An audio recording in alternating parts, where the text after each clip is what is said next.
Hello and welcome to Nollywood Film Club. I am Mr. C of Iroka Critic. I hope you're doing well. Yes, we have a classic discussion for you today. I think one of my favorites of the year, and it's just because I think I left Nollywood Film Club with more than I came into. I learned, yeah, I don't know if I worded that right, but I learned some things from this discussion, and that's it's always good to sort of bump heads with each other and rub minds with each other. So yeah, it's one of those ones that um I think it's one of the films that I think it's worth discussion. Sometimes, honestly, if not for the group that is NFC, a lot of these films don't really meet this threshold, for me anyway. But yeah, this one I think does, and I think the filmmakers should be encouraged, and I'm happy and hope you enjoy Nollywood Film Club discussing Kill Boro. Welcome to what do you call this place? Nollywood Film Club, right? We do this every Sundays. We are going to be discussing a movie today. We will discuss what we like in the good. We'll discuss what we don't like in the bad. We'll fight in the pushback on things we disagree on, and then we'll give a summary at the end. I can't wait to do this one. I'm interested in people's uh, opinions on this one. So we're going to be discussing Kill Boro today, which is film directed by who's it directed by? I can't remember who's directed by. I just remember who's written by. It's written by Priye Diri, who I'm not sure if this is her first work, but this is the first big thing I've seen from her. And sh- well, we'll get into all of this in a bit. Let's just start with the things we liked about Kill Boro. Alana, do you want to start us with some of the things you liked? Yeah, praise God. So much pressure. Good evening. First of all, the director is Courage Obayuwana, I believe. I Thank had you, thank you. I had to take them because I really like the movie. um, I think what I liked most about it is possibly the. Well, I say it was very authentic. It was very relatable. It was very Nigerian. Like I was watching it and there was it was just a very Nigerian story. So I really enjoyed that. I also I have a bias towards anything that was not shot in Lagos or Abuja. So I also like that about it. I noticed something. I think some weeks back I had this conversation with someone where she mentioned that I think it was Pearl also that mentioned that the she prefers when movies are told from the perspective of the let's say the indigenes of the area, and I had to look out specifically for the people that made this movie because because sorry, let me move. Are I you had to being look out attacked by a dog? yes, this is a dog, a very big dog. So um I actually had to look out for the names of the people that made this movie because I wanted to see the authenticity of it made the area and people that made the movie. And yes, they were a lot of creative, right? Obviously, like they knew what they were writing about. And I don't like to make comparisons, but there was this other movie that was set in Niger Delta, and there was a whole controversial issue with the people that are in the movie are not from the movie and all that. And I noticed this one had a little more authenticity to it. So yeah, I really enjoyed the movie in that sense. The lightings were good, the camera angles were very good. There was this scene where the where Elijah and Oraberry when Elijah told Oraberry his plan. And the backdrop was a church. I really liked that scene because he was basically confessing to wanting to murder someone in front of a church. And I enjoyed the child actors too. Everyone was very good. Philip Asaya was very good. The father being this. very imperfect person, but like he was abusing the wife, and you could understand why. I don't even know how to explain it. Like eventually everything was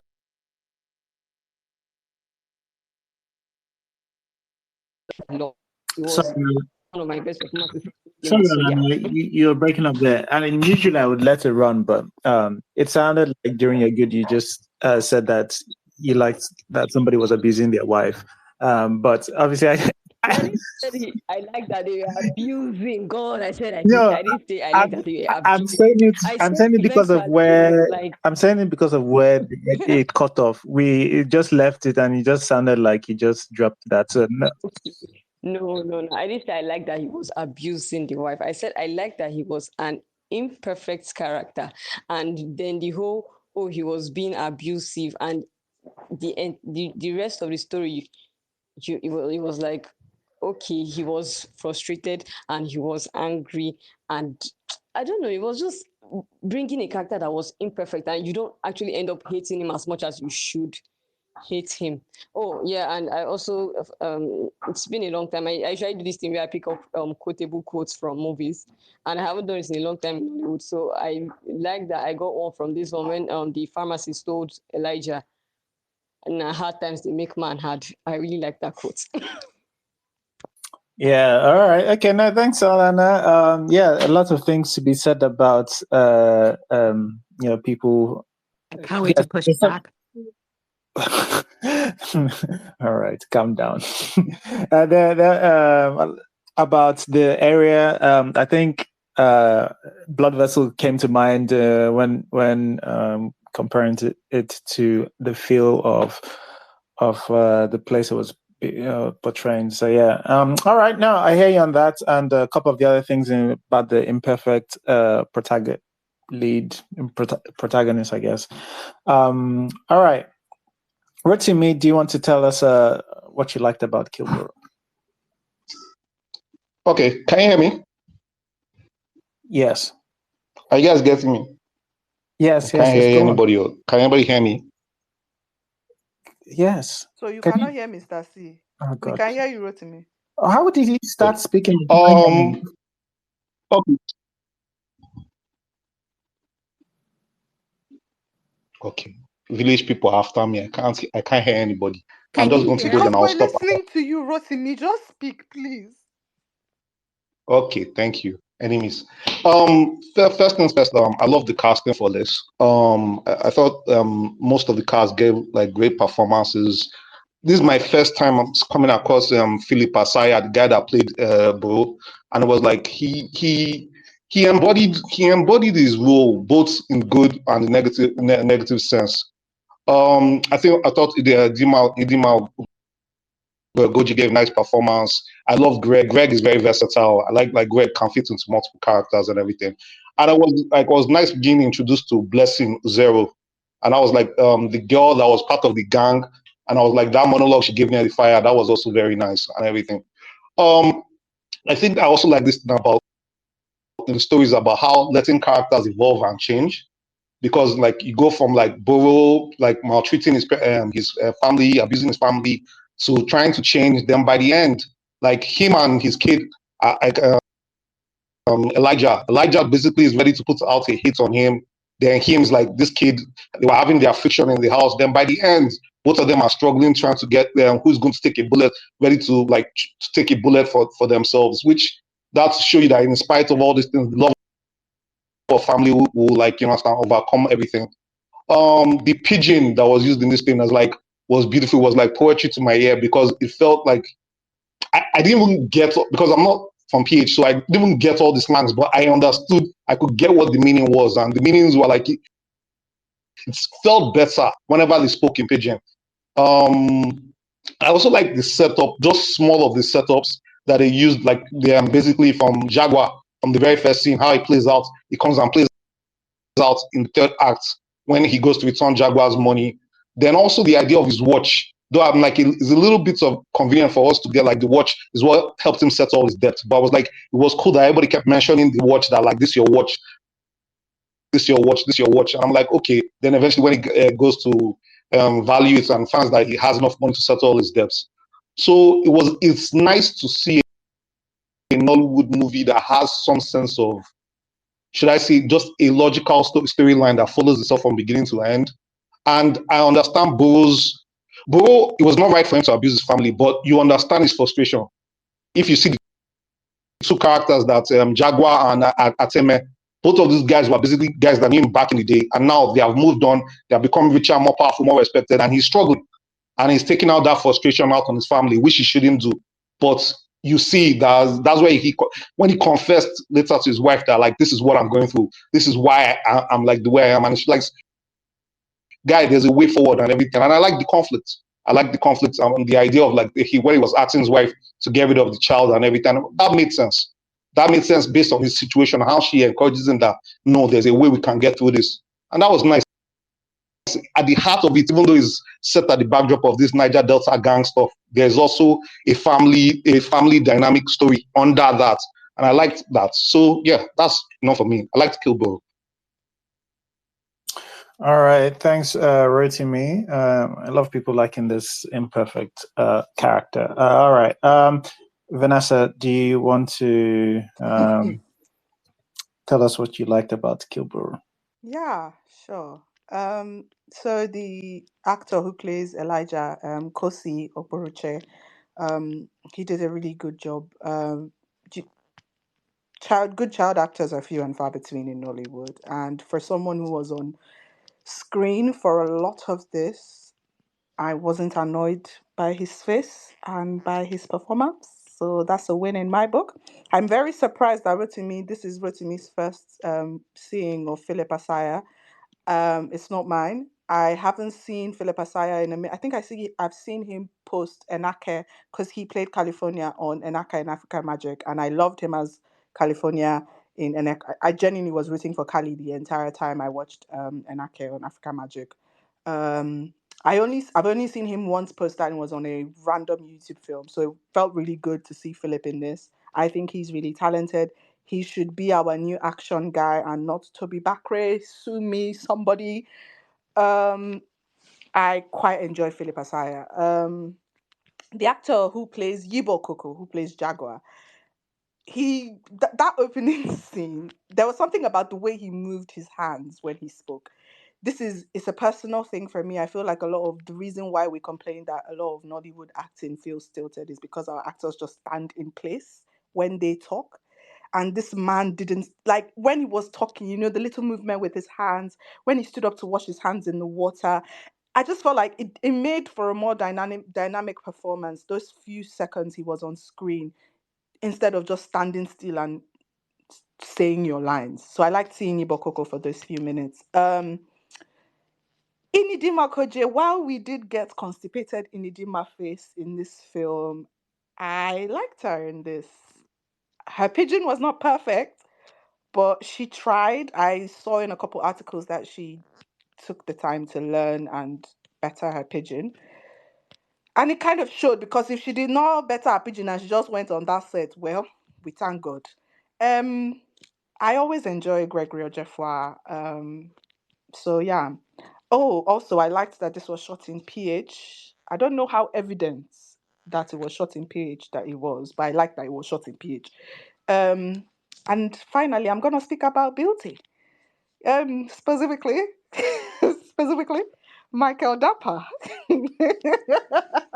Is that the guy that played Nobody should Denzel? laugh. Is it Denzel? God bless you for bringing him up. God bless you for Nobody should bringing see. him I'm up. Oh sorry. God. I'm obsessed with him. I love watching him on YouTube. I think he's a beautiful, beautiful, beautiful young man.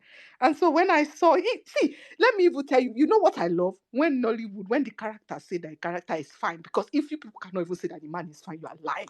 When that worry boy, when they accosted that worry boy by the water and they were about to jack the money that he stole, even if you say, Denzel's the fine boy, I say you're correct. Because Denzel is a fine boy. He do beautiful. Also, I appreciate that they called him Denzel and not Denzel. Because even Denzel Washington says his mother calls his father Denzel. So yes, Denzel. Denzel was a beautiful, beautiful young man. Also, Nollywood, please cast Michael Dapper. Thanks and God bless. Please, thank you. God bless. And also about beauty and acting. Blessing Oreva or Zero. Again, very surprised that this is Rotimi's introduction to Blessing Oreva. I've seen her in the Rishantes on African Magic, and she also plays Sarah in Beyond the Veil. But I will say this is the first time I actually paid attention to Blessing. Granted, a lot of those roles were maybe supporting, and this was also a supporting role, but this is the first time I paid attention to Blessing, and I quite enjoyed her in this. And she's a very beautiful young woman as well. Thank you, everybody. Yes, couldn't agree with you more in the blessing part. Actually, I remember when she came on screen, and I was like, wait. I think that is blessing, and it because I think I know I'd seen her from Sellers series Finding Idara. So yeah, and full disclaimer, I think I went on to interview both of them for the series. If I don't mean that doesn't mean anything, to be honest. I don't know her, but I was surprised by number one. It took me a minute, and I don't think if I hadn't seen on I think it was on Steve Gukas's Twitter that watch out for her. I think I might it would have taken me even longer. Um, there was quite a transformation I enjoyed. All right. Elizabeth, do you want to tell us some things you enjoyed about Kill Boro?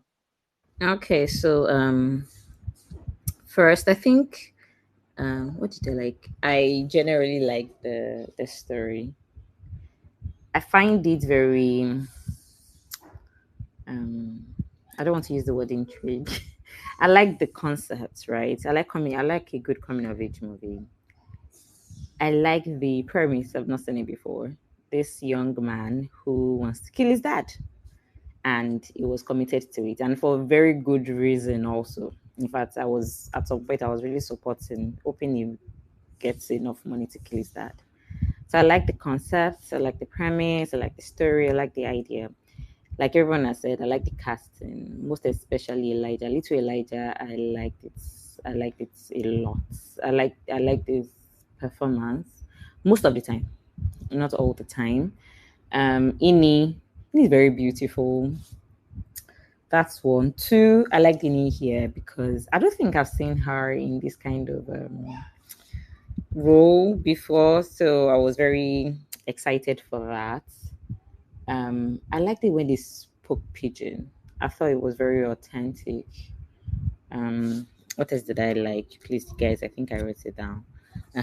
So I liked a lot of some stills in here. I like the sunsets. I like there was this scene where Boma, that is in his character, was walking out of the house to go check Elijah up whatever around their house. I like that. I like the sunrise too. I think this was excellently shot. I liked how the interior of the Boro's residence looked like even at night. I liked everything. I thought it was picturesque. I especially yeah. I like the use of music sometimes. I like the ADR sometimes. What else? But I really do like the concept. I just think I want to talk about it again because I like this idea that is that is shitty and he needs to take him out. I thought that was awesome. So that's it for me. All right. Thanks, Elizabeth. Taz, do you want to tell us some things you liked? Sure, I can. I asked to go last, but I think that the general I don't think is going to change in our main 20 minutes of this movie. So, um, in general, the things I like, I really enjoyed the authenticity of both the story being told and the backdrop in which the story is being told. A lot of the scenes and the settings just felt real and normal, Nigerian, all of those things. Um, and so it was relatively easy to get into the story itself without too many other things kind of taking you in and out. Love the casting, like everyone else has said. Probably the best casting of anything I've seen this year, possibly even last year. Um, I like that they used a lot of characters that were familiar with the pidgin they were speaking. That's pretty obvious when you hear them talking. I love seeing Miss Hilda. However small her role was, I miss her so much. She's come back to Nollywood more full time. Um, I like the child characters, and not just Philip, but the rest of them, the crew he falls in with. I go, they're technically not children, but yeah, Denzel, so handsome. Um, I like that the characters felt like real people for the most part.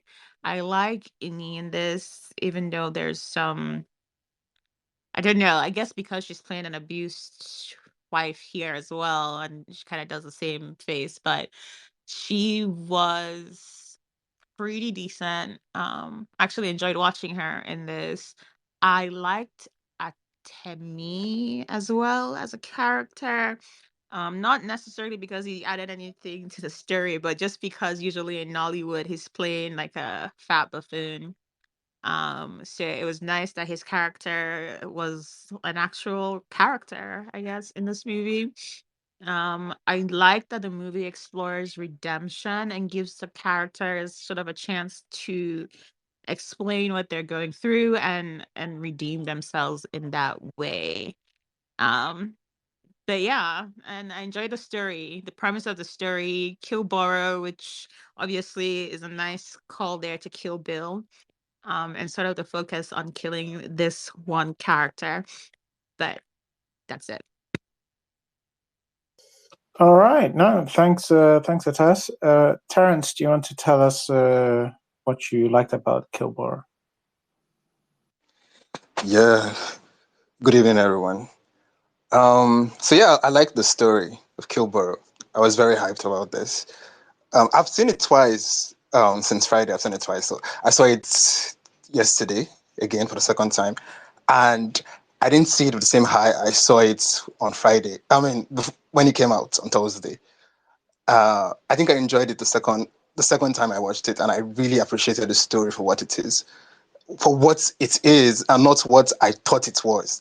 Because I mean, I entered this movie with a different perspective based on the trailer, and I wasn't really quite okay. Yeah, so that was okay. One thing, I like the story, the casting. Yeah, just as everybody have said, I love the casting. Like Philip Asaya, I also saw him in Naked too that year, and he was very impressive there. And seeing him again, like it just, I mean, Nollywood needs to cast him more. It was very convincing as Boro.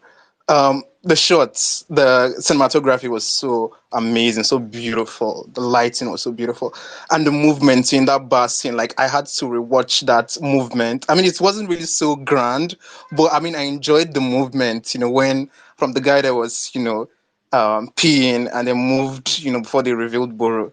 I really liked that. I like the setting. It was set in Port Harcourt, and yeah, I've been to Port Harcourt like a couple of times. I was even given birth to in Port Harcourt, and I know those places. And it was so nice to see those places on the big screen. It was very amazing. Like I loved that about it. The acting was in the oh, what else? I mean, Blessing Uzero. Yeah, I think she was so amazing. That a monologue scene, it was so captivating, and this was really a good film. And yeah, I really loved it.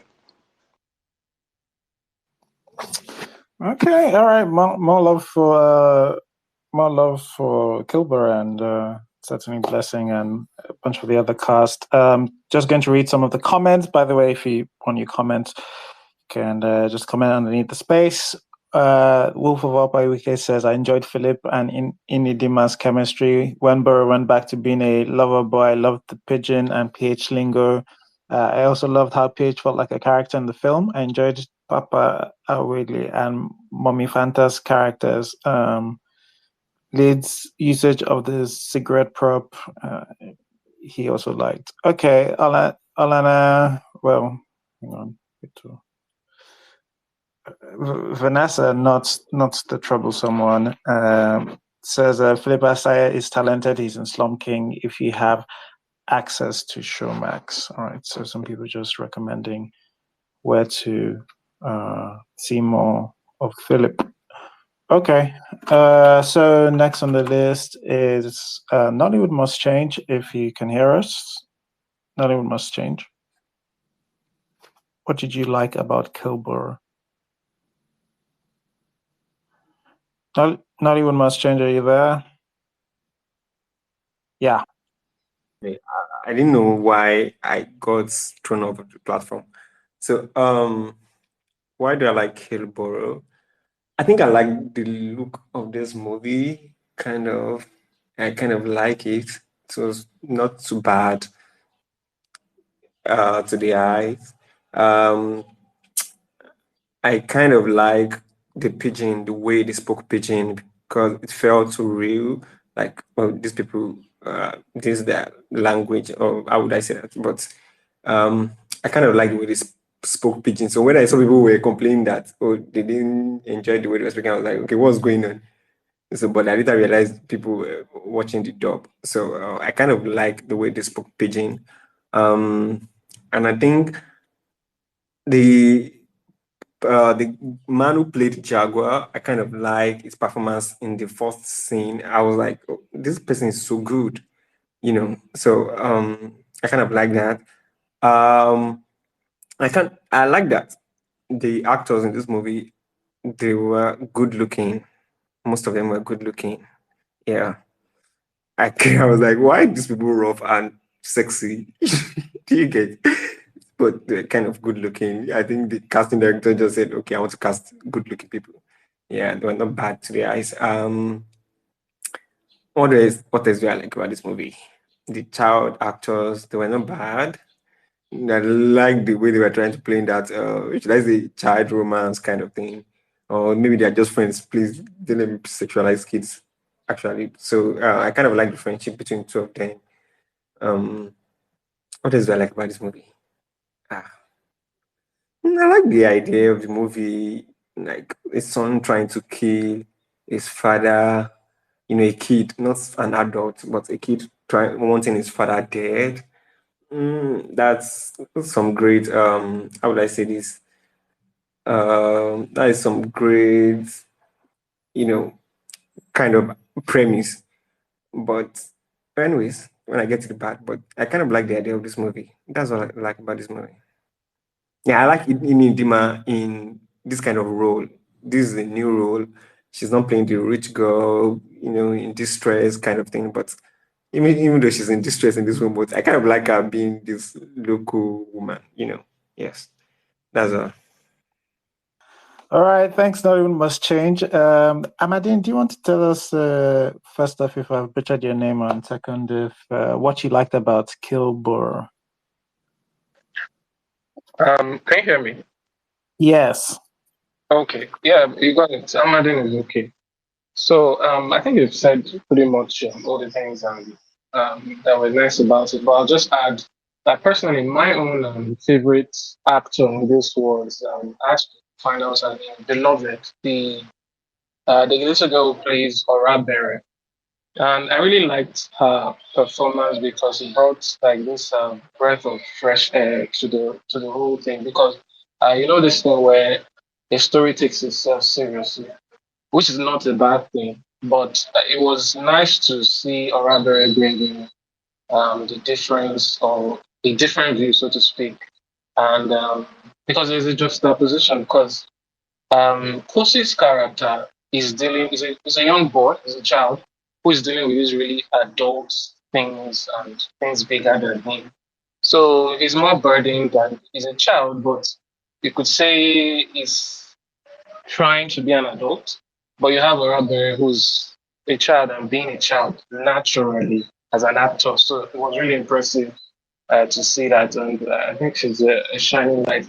And then for the cinematography, yeah, someone mentioned the bar scene. I was going to mention that too. That was a really nice. When I say when a cinematographer just shows off to an extent, it was a nice. I think because it seemed simple, but it was really beautiful to see. The premise of the story is nice and good too. Although I would say I wish they went all the way through, but I guess that's for later. And then someone mentioned about finding out if the people doing the movie were from that region and all of that. And something else I noticed was from Port Harcourt that predominantly was the music.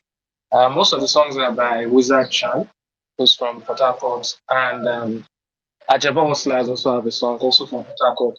There was only one song there that I couldn't find the origin or where the person is from, but possibly they're not from Nigeria actually. But other than that, I liked how music was infused into the story, and then there were moments where silence would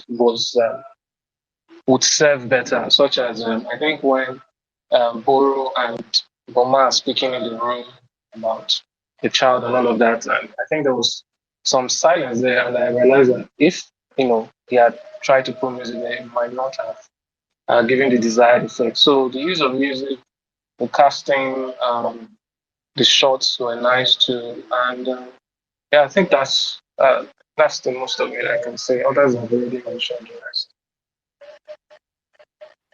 All right. No, thanks. Thank you. Thanks for your perspective. I'm just going to read a couple of other comments. Lamy says, I liked many things about this movie. In summary, I appreciated the story and the complexity of both the plot and the characters. I also liked the location choice and how natural everything felt with Pigeon. I love the casting and the acting from most of the cast.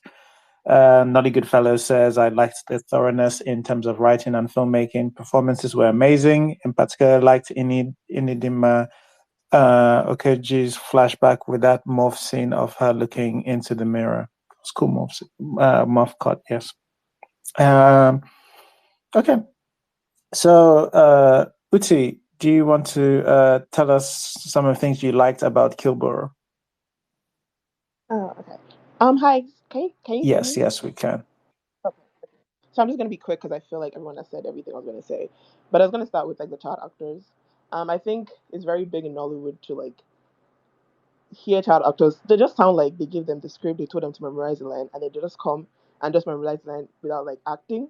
So it was nice to see child actors actually acting, and not just like the main character. I think Elijah, even like the girl. Even though sometimes there was a bit she could work on, but still, it was still like good to see like child actors actually acting. Two, I like that the storyline was kind of simple because I feel like Nollywood's problem is they like to add too much, and when they add too much, it takes away from the story. So I like that it was just like kind of simple, and they just stuck with that and just took it through, and they didn't add too many plot twists or whatever. It was just a story, and that's the story. And number three, I like that most of the acting felt natural. And just to add to Michael Dapper, I remember seeing him in one movie, and then I ended up watching like 6 or 7 movies that I saw him in on YouTube. So it was nice to see him too. So I think, yeah, that's for the most of it. I'm just repeating what everyone has said, but yeah, that's what I like about it. All right. No, thank you. Thank you, Itzy. More love for Michael. All right. We are not sponsored by Michael, by the way. Pal, do you want to tell us some of the things you liked about Kill Boro? I do. So, yeah, almost everything I could say has been said. I agree with everything that's been said so far. The performances, I can't think of anyone that was miscast in this movie. So, yeah, it's a beautiful looking movie. I love how Potako pops in this movie because we've talked about movies where the location, I think we talked about that. Was it Breath of Life, where we said, oh, it's Ibadan, but we didn't even know we're in Ibadan. So it's really good to see the environment actually utilized in the movie. So I really like also I like the confidence of this script. I love the writing here. I can't remember the last time I could say I feel safe with a writer. When I realized how well this writer was handling just the plot in general, but specifically the handling of domestic violence and the characters, the nuance of it. I couldn't believe how well done this was. I mean, of course, I believe, but you know what I mean. And I had no idea who the writer was or anything. So I went in not knowing what to expect, but this was done with so much nuance. And I like the position or the stance that this movie takes. It's not making any judgment. It's not saying this is good or bad. It's not trying to moralize or preach. It's basically just reporting, like this is life. Good people do bad things, bad people do good things, and so on. So I felt the characters are written like so empathetically that even the person who's an abuser, I can't think of anyone that comes away like actively hating that character or anything. There's just the way it's written, very with people's humanity in sight. The characters feel so human that it's kind of hard to like go off judging. So just this writing is really, really good and really nuanced and just really careful.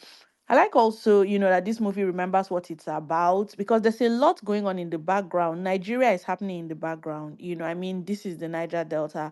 There's crime, there's gangs, there's violence, there's oil bunkering, there's police brutality, all of that. But the movie never loses focus, and goes off track or anything like that. So wow, I really liked this movie. And then of course, a final thing I'll say, because again everything has been said, there's really good setups and payoffs, like just everything that I think was paid off at the end. I didn't see anything come out from left, and also I didn't see any threats hanging unresolved. So this was just really well done, really good writing here, and just good filmmaking in general. I really like this film. All right. Okay. Much more love from Pearl. Thanks, Pearl. I've also put up her review. Her review is on YouTube, so if you want more thoughts, do check it out. It's Thank you. you're welcome. Don't forget to send us the cash. That is a I joke. actually mentioned you there. Yeah. Okay. All right. I'm a bit scared. All right.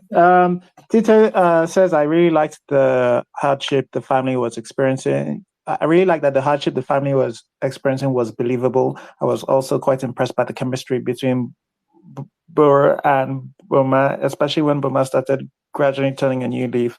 I also have a review of the movie on my YouTube channel. Okay. All right. Tito also has a review. Mr. C, Please, can I interrupt and just chip in something? let's do a round and we'll go around. Do a second I round. just wanted to say one quick thing about chemistry. Which chemistry? Everybody has been saying they like the chemistry. I just wanted to quickly say that I was afraid to make that statement because I really thought that people would be saying chemistry with violence. So I just wanted to quickly say thank God though. Bye bye. Okay, all right. Thanks. Mrs. C, thoughts on Kill Boro, the things you liked. Okay, so things I liked about Kill Boro. First thing I liked was the relief I felt when we switched over to the pidgin version. That was the first thing I liked. I felt such relief. It felt like it was written in pidgin. And it's a complaint I've had for so many Nollywood films that have pidgin or that are fully in pidgin. It usually feels like they are writing it in English and then the actors are translating or somebody's trying to translate it. But this felt like it was actually written in pidgin, like the conversations, everything was thought in pidgin. And I really appreciated that. I'm a South girl, and this felt very familiar. The settings felt very familiar. I really loved all the locations in there, the waterside, the market, the people's homes, right? Even the people's homes had different qualities. There were different types of homes, and that gave it some authenticity for me, right? Mama Fanta's shop, right? I liked that. Boro's house, right? Like it's the house of somebody who is it felt like somebody at his level, right? The house for that kind of person's level. Then Ateme's house felt like the house of an oil bunkering, and not like I know a number of them. But don't tell me no, we're here like this. Okay. But yeah, it did feel like the kind of house. The house looks very south. I don't know how else to explain it, but the house looks very south, and it looked very south of somebody with a certain economic type of standard, which I really appreciated. Then what else did I like? I liked that. I liked some of the characterizations. So, someone like Boro, for instance, in every situation Boro was, Boro acted like he was the shit. Right? Like, Boro has gone to his head and he's acting like, hey, come on. Boro is going to borrow money. And he's like, hey, if if I had somewhere else to borrow, will I come to you? And he was like, okay, you know what? Now my car, collect them. We're like, sir, what do you mean that my car? Everybody knows it's a beat up car. Like, I didn't even need that to say it was a beat up car to know it was a shitty car. But it felt like his character, right? That felt like his character. And I really appreciated that. Jaguar's mannerisms in that opening scene when he was eating, the way he was speaking while he was eating, it felt so familiar. It felt like a South man drinking fish pepper soup and salting the bones in his mouth while having a conversation with you. And I really appreciated that. And it does really come across when somebody who is familiar with the area and, you know, that setting is telling the story, because these little things come across, unlike in Blood Vessel. Then what else did I like? Performances. This little girl, I thought she was so adorable. Somebody said, I think Nollywood must change that. I don't want to make it was puppy love. It was puppy love and it was adorable. It was so cute, right? I thought they were really cute. I thought they bounced off each other quite well. So I did really appreciate that, because I thought we only had one. What's her name? Can't remember. Yeah, Idara Simi. I'm like, wow, what are we gonna do when Idara Simi grows? So it's nice to see that. It's nice to see another child actor, right? We have two. Find more now. I'm sure there are some in African Magic. Bring them out to the mainstream. But yeah, so I did really appreciate that. Again, another thing, like everybody has said, the premise. I really enjoyed the premise. I enjoyed that this family drama, and I was saying I don't want this to turn into like a crime thing.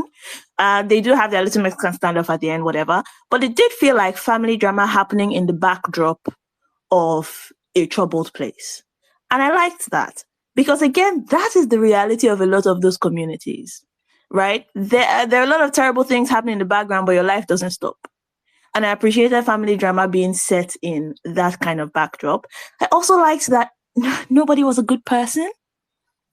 I mean, Jaguar's, shitty and is murdering people and doing all these terrible things.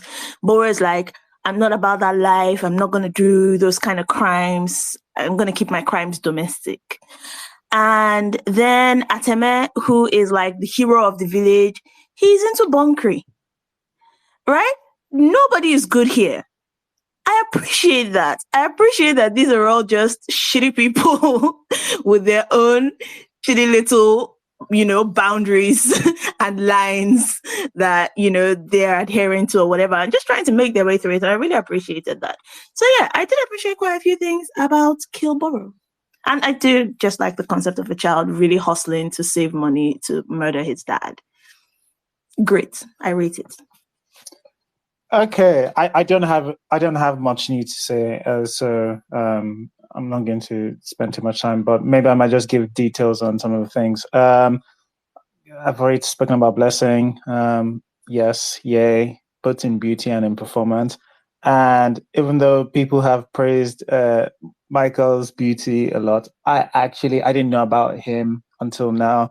I actually thought he was also very good, and I wish he got even a little bit more to showcase. He just felt comfortable. He felt like I think I said to Mrs. C, like he looked like somebody who smokes a few joints, but he's part of that kind of more quiet, on the quiet but dangerous side. But yeah, it felt like somebody who he felt like a character that definitely belonged in that world. And I think that's the general gist for a lot of what people have been saying, is that, like, for me, the world felt authentic. I thought the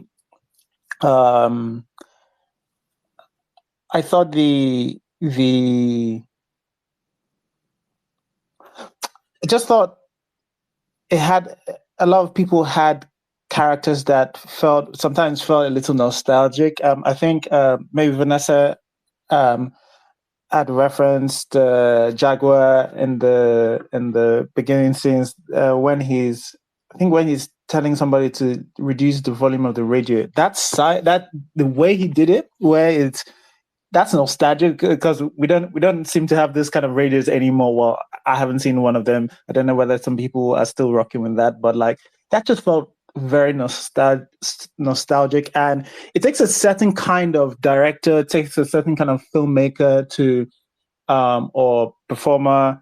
It's just because the way it was shot, I felt like that was always the intention. So if you need a certain kind of director to want to capture and include certain things. I did like Jagger's performance in general. There were lots of small little things that, like the radio thing, that I think I enjoyed about it. He had some moments of levity on there as well. I'm trying to remember when during the end, which we'll discuss about in a bit for me, where what's Hilda Duck's character's name? Mama Mana what? Fanta. Mama Fanta. When there's a point where he's like, which kind of problem? When he's like, what's this now? Like he just want like he just wanted to do his gangstership with his guy with like some. It's Also, like he why just is this? wanted to be called what he wanted to be called. Why not they call him in government name? They got him Orima. Oh man, They called him Orima. That was rude, to be honest.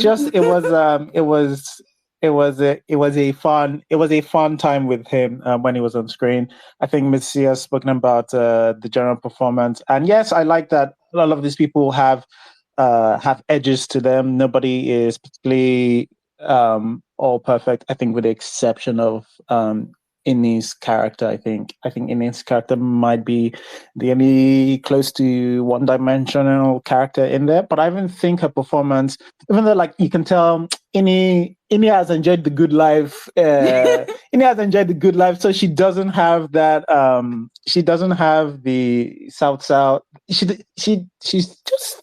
If you have the ear, she just sticks out a little bit because she's enjoyed the good life.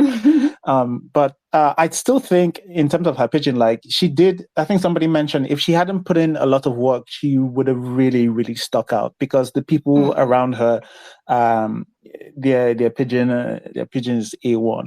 So yeah, the tone, good, consistent, and all of that. And I think like Nolly Goodfellow said, filmmaking, intentional at parts. Pearl said simple, and it adds a bunch. Even though the story is simple, like it does run for 2 hours plus, and because they're all this part, because it does speak about a lot of things, but like it feels like it's fleshing out that simple story, but it still remains focused for the most part for me. So I think that's become increasingly rare in Nollywood. We're always really, really losing our way. So yeah, that's general. Just Elizabeth, I see your hand is up. Is there anything you wanted to say? Yes, I was actually distracted when I was saying my likes. So there was something that I wrote down and I didn't talk about, was that I liked the writing here, especially exploring relationships. This movie explored a lot of relationships, right? We have Boro and Boma, Elijah and Boro, Elijah and Boma, Atieme and Boro, Elijah and his babe, Elijah and Lead. Is that the name of the girl? And it's very intentional because I don't see this often. Because I think in our last discussion we were talking about how Nollywood doesn't do good bromance, right? Remember, or even friendship, it's almost always so surface level. But here it is very intentional, even when it is not like long and drawn out. Even if it is just two scenes that they share together, you see it. And I like how it even handles complex relationships. And when I say complex relationships, I'm not talking about the abusive Boro. I'm talking about Boro and Atieme together, right? And you can see that Atieme does not probably see Boro eye to eye. They probably don't see each other eye to eye. Even when Boro, like Mrs. Z mentioned, went to go and borrow money, right? These guys. But I like how Atieme stood in the gap as a dad for Elijah. Elijah lacked that. Even though Boro never even in with his character development, still never, extended a hand rather towards his son.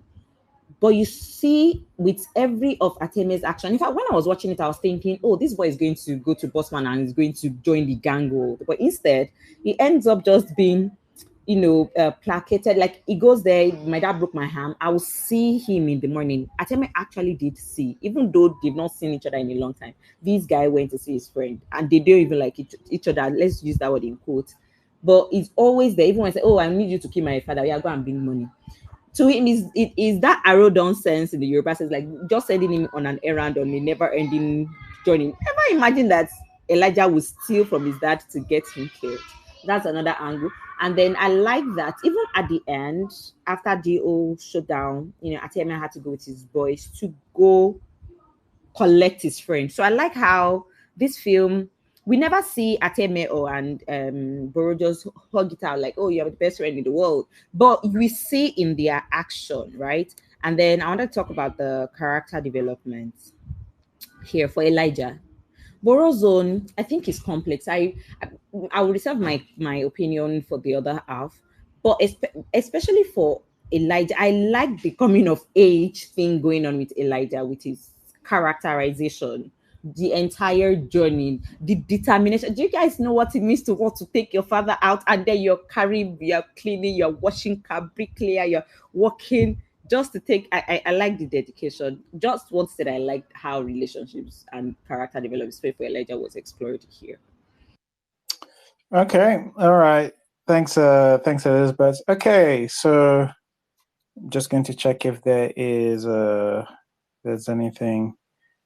Okay, all right. Let's no more likes. Let's pivot into the things that we don't like. We didn't like about Kill Boro. So let's go back to our start. Olana, do you want to give us things that you didn't like? Actually, when I love things wholeheartedly. So it's very hard for me to spot what I don't like because I love it so much. However, I think the one thing, it's not like it wasn't a dislike, it was more of a why is he talking like that situation. I think the beginning of the movie, when they first introduced this guy's character, Greg Ojefa's character, that's at him, there was this way he was talking. I was like, why is he sounding so off? Like he was talking like he was trying to give spoken word or something, and I was like, guy, don't talk like that. And I like that. Okay, I'm going back to what I like, but at least he stopped talking like that. So yeah, that's all. Okay. All right. When Olana likes, she loves with her whole heart. I love that girl. Okay. All right. Retimi, do you want to tell us some things that didn't sit well with you with Kill Boro? Okay. Can you guys hear me? Yes. Okay. It's not so much, but there are kind of some specific things that kind of bothered me a little. With Elijah, it just did me like sometimes, not all the time, but sometimes his delivery, his lines delivery, just like I'm like, it just felt like okay, maybe he could have just, like maybe he could have taken like a take or two more, just because he kind of some of his lines, the way he delivered them, just did me. I'm just like, okay, I appreciate him as a kid. Just that sometimes his lines in between him pronouncing some lines just sounded like kind of weak. The bar fights, not the bites of the bar fights, that is probably the weakest thing. It's like it stuck out. They literally, like when Bo kicks the first guy out, then the second guy comes from behind him with the bottle. You literally see this guy like holding the bottle like for like 5, 4, almost like, guy, if you're going to hit him now. You're holding it there for Bo to set. And I'm like, it's either one of those things that like come that even if it happened on set, editing just like cut like 5 frames out, speed it up. It just felt very like the fight felt just weak. It was one of is now I actually have somebody that is reviewing this thing on another platform and is highlighting that role and using that one to define the whole movie. And I'm like, no, that's actually my worst scene out of the whole thing. Then the ending, there's one particular thing that kind of bothers me at the end. So Jaguar shoots at Boro and his son. So Elijah steps in front of Boro, but we don't see that again. But like he takes a shot at Boro. This guy Atime shoots Jaguar. Now I only have one thing because Jaguar's guys are all there. It's a standoff. SMA showed up with his gang and the whole town. Jaguar's guys are there with their guns. So I'm like, okay, he shot shot Abo. Ateme shot Jaguar. Why didn't they shoot back? And I'm suddenly like, and not they don't shoot back.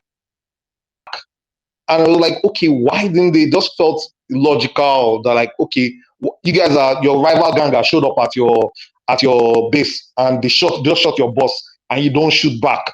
So it just felt convenient that okay, suddenly Jaguar is dead and okay, there's no more fights. I'm like, okay, that was the only thing that kind of did me somehow for just the last part in third act. So those are my three major things that bothered me. Okay, fair. Yeah. That bar. I know what you mean with that. Bar fights. That was interesting. Okay, Vanessa, do you want to tell us some of the things that sensible with you? Yeah. First, the pacing of this confounds me. It dragged. And I wish we would go back to when films just started. Like starts. While the Jaguar and Borough meeting was I don't know how necessary it was. I guess it was necessary for whatever convenient tie-in they were gonna tie in at the end. Blood that I would have just rather this film started. Just start. You tell us you want to kill Borough, start. All the other worry running through Abiwari is his name, running through the community after having stolen. Then we meet Denzel, who is a beautiful man. All of that, I just think the film should have started because there was so much dragging that by the time we got to the second and half of the second act into the third act, it almost felt rushed. I felt like I was getting whiplash from how much the third act rushed. We could have trimmed some flesh in other parts just to make it a tighter film. My second thing, yeah, I hate how domestic violence was handled in this film. And that that whole Naha time they make man hard is BS. I'm so sorry. That's some bullshit. It's stupid. It's completely stupid. What you're telling me is he chose to no longer be a crime guy, but his only crime is to be beating his wife and child. Let's be, I don't know. It doesn't make any sense. And this is what leads me to my third thing. The sense of community, and I'm putting this in quotes in this film, was very conflicting. One minute they care for each other so much. Boss man at TMA pays for children to go to school, stops them from stealing, stops the community as a whole from paying unlawful taxes to Jaguar. Yet that same community turns a blind eye to Boro's abuse of his children, except for when they want to use it to insult him, which then leads to him going back home and pouring the anger for his being insulted outside on his wife and child. It's still that same community that binds together in the end to heroically save Boro and Elijah at the end. I found it all very conflicting. It just doesn't make any sense to me. I, I again going back to Dumi, I'm so sorry. I appreciate a family drama. There were other ways that we could explore familial relationships and relationships between people. There were different ways we could explore the way Boro and Elijah, the way Elijah feels about his father, that didn't include basically almost apologizing for domestic violence. It just, people were making excuses for the most ridiculous things. We can have an imperfect character without making excuses for domestic violence in the writing of the film and in how the story was told. Period. Period. Yeah, I didn't love this film. Um yeah. I don't hate it either, but I don't know. I know. No. There it's just unconscionable for me to say I loved this film. So sorry, everybody. Not really sorry. Bye. Oh, you apologize. Apologize. No, I thanks. said not sorry. I Yeah. said sorry, not sorry, Magic. All right. Okay. No, thanks, Vanessa. All right. Vanessa having problems with some of the way the DV was portrayed. We'll probably get to that in a And lot of the that. pacing, I said intelligent things, sir.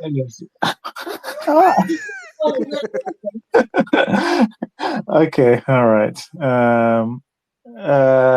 Elizabeth, do you want to tell us some of the things that didn't sit well with you? Yeah, so she's Vanessa has mentioned the pacing, guys. This film, I watched 39 minutes, then I slept. Then I woke up, I was like, wow, I still have film to watch. It's oh my god, it was okay, I'll tell you what is wrong there. I don't think there are exactly filler scenes. I think what is wrong here is the dialogue.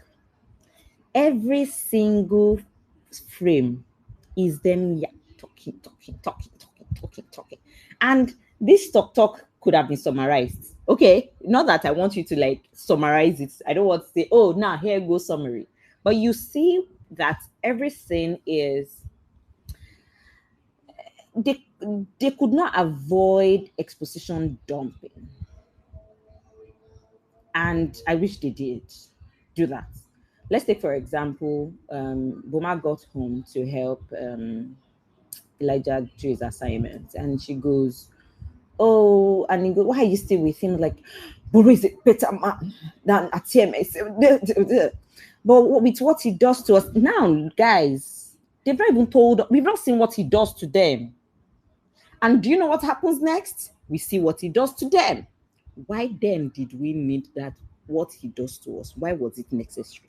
It was extremely unnecessary. You were still gonna show it.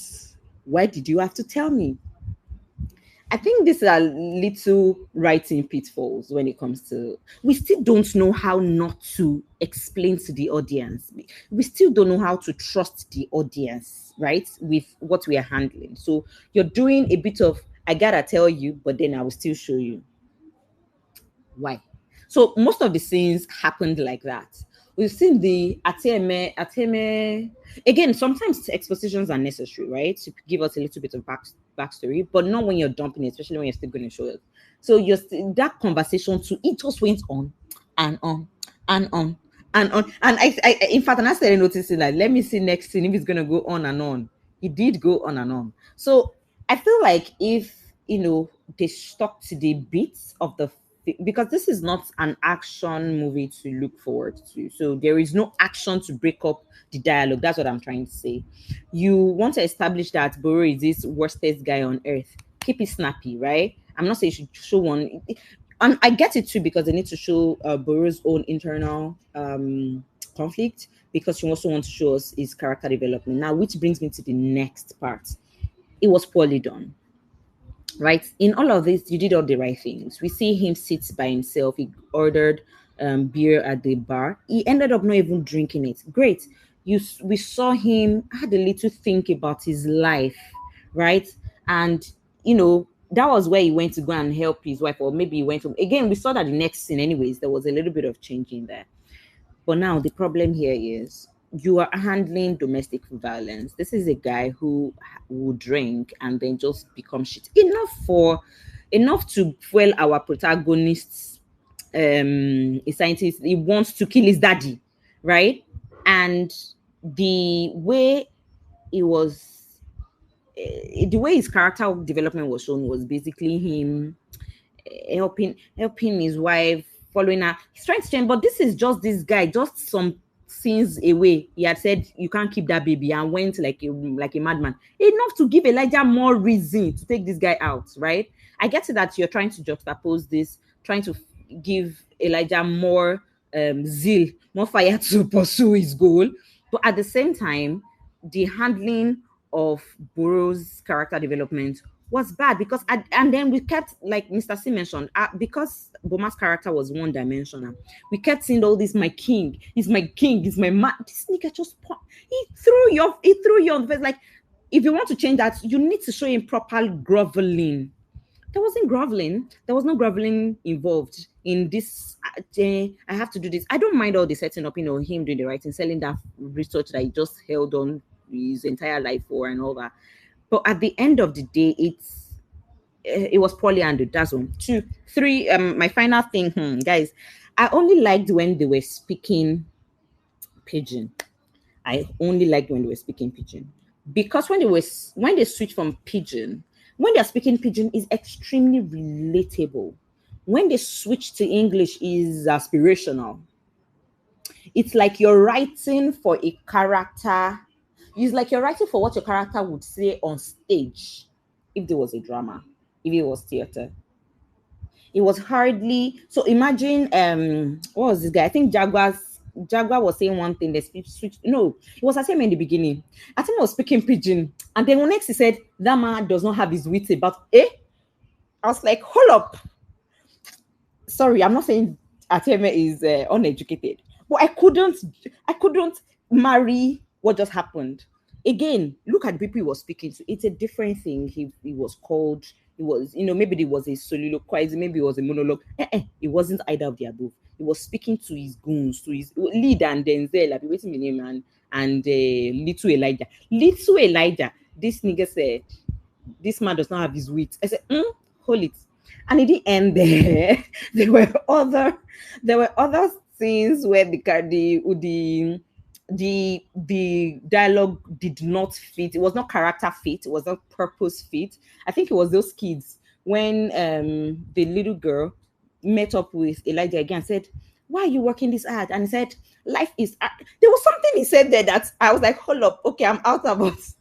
The dialogue, especially the English spoken word, it was just not character fit. You're writing for, how old was Elijah? 11, 14, 13, 14, I don't know, 13 at most, and you're giving him those, you're philosophizing. I don't know.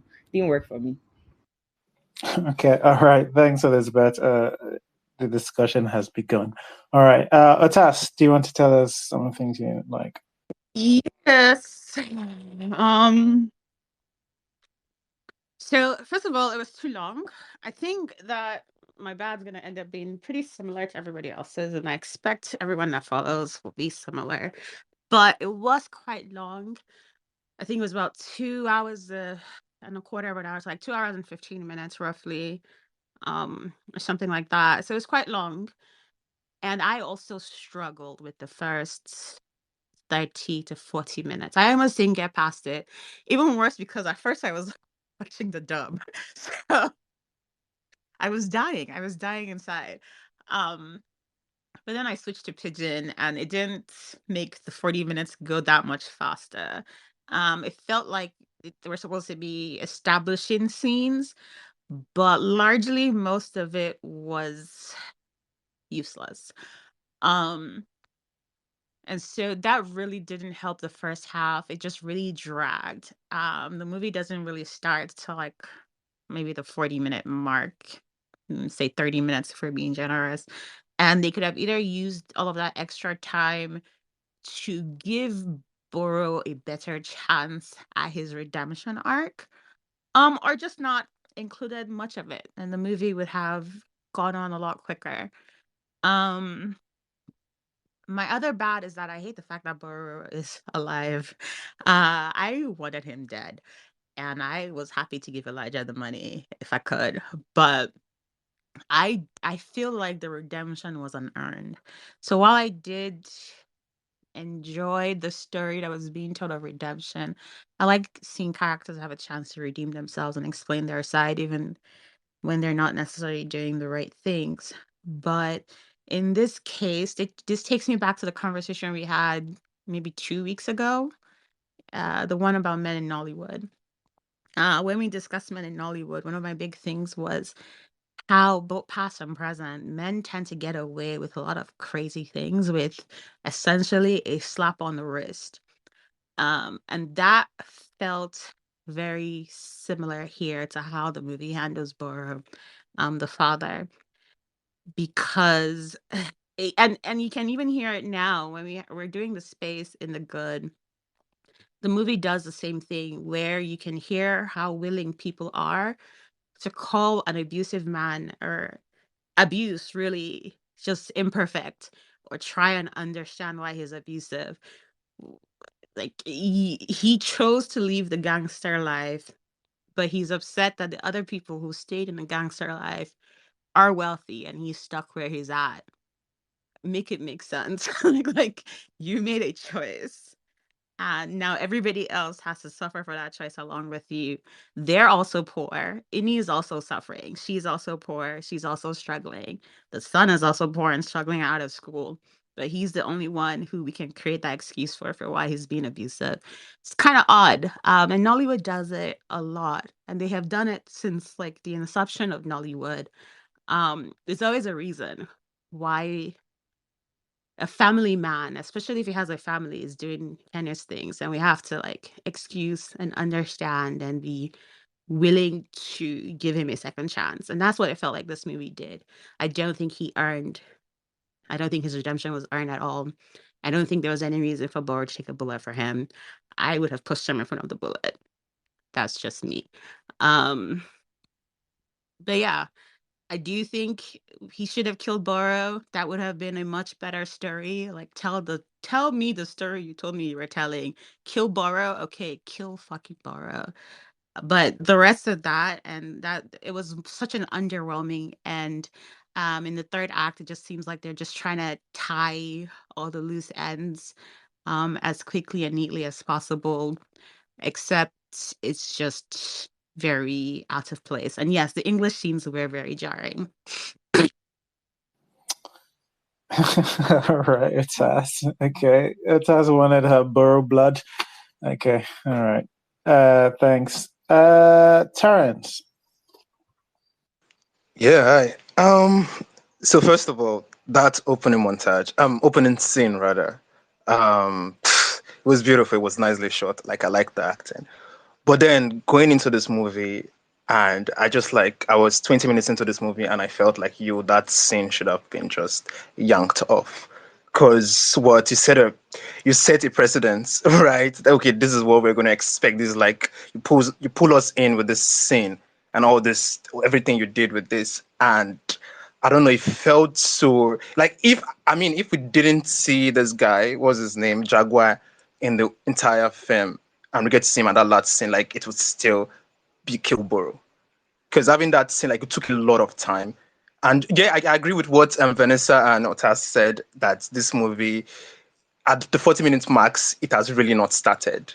That's like the first time when I watched it, and with my whole anticipation and everything, I was looking for something, like I was waiting for something to really happen. Doing all this old setting from the first minute to the 40 minutes mark, and I'm like, can we get to the story, which what you're saying, Kill Boro, right?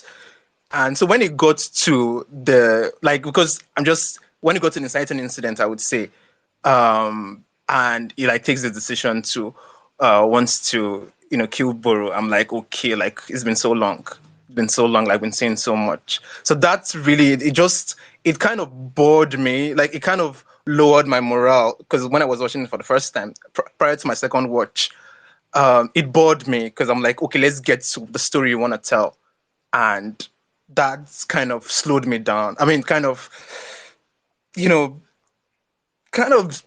just did something to me. And secondly, the characters, everybody's talking about, oh, the characters are two-dimensional at this, oh, they are not entirely good people.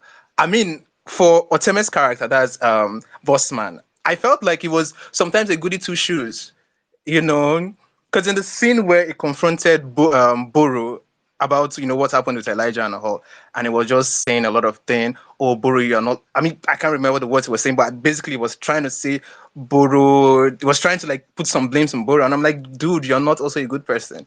Like, why are you being a goody two shoes? So that just felt a bit. I don't know why. I mean, people could be like that in real life, but I mean, I was just on the side of Boro at that point. Even if like somebody who I'm not supposed to like in the film, I was on his side. I'm like, yo, guy, get out of my mechanic workshop. You're like the last person to actually have opinions. Yeah, I know like domestic violence is like, is bad, is all, but I mean, come on, it's like kettle calling pot black. I know you may not, Atame may not be domestic.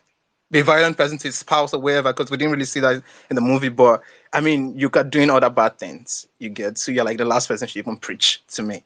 I didn't like his characterization of Oteme. Like, I love the actor Gregory, but I didn't really like Oteme. I didn't like him. That was Bossman. I didn't like him at all. And also, I had lingering questions while watching this movie. I mean, yeah, times are hard. Times are hard, but then I was just having this bugging questions about why did borrow borrow this amount of money.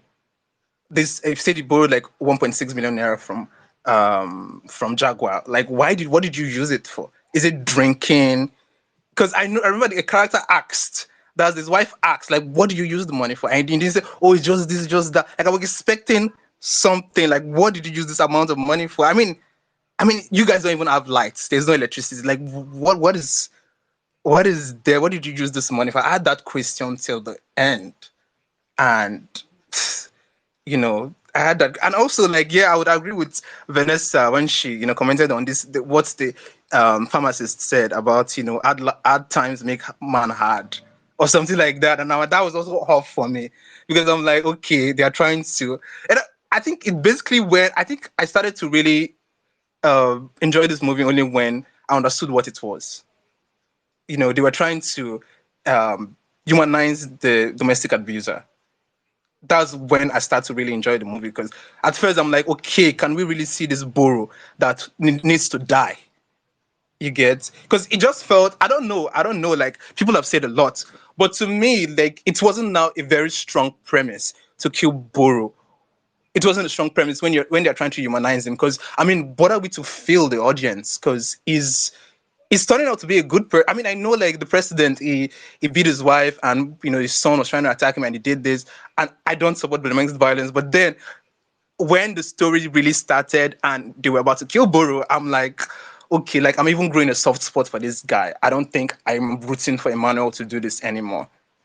Maybe it is the idea. Maybe it was the intention of the writer to make the audience kind of feel empathy for him and not support Emmanuel. But I felt that way. Maybe that is it, and I felt that way, and I wasn't in support of Emmanuel doing it. Like, I hoped he failed.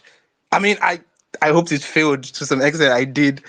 I did hope he failed, and I think that is it. Basically, like, aside that, like, understanding what the movie is about, I really just enjoyed it. And then sometimes the soundtracks just, in the scene where where the domestic violence happened. All right, thanks, Darren. All right. I've gone over the time. No, but thank you. Yeah, it seems we're not really at the pushback section, but I'm just going to take this as a question you asked. I think you asked what he wanted to do with the 1.6 million. I think he did say that. He used it for his garage. He used it to. Did he used to launch set up his garage? Right. Okay. I think that was said in the film. We can take issues with more things in the pushback, but thanks, Terrence. Nollywood must change. Please tell us some of the things you do not like about Kill Boro.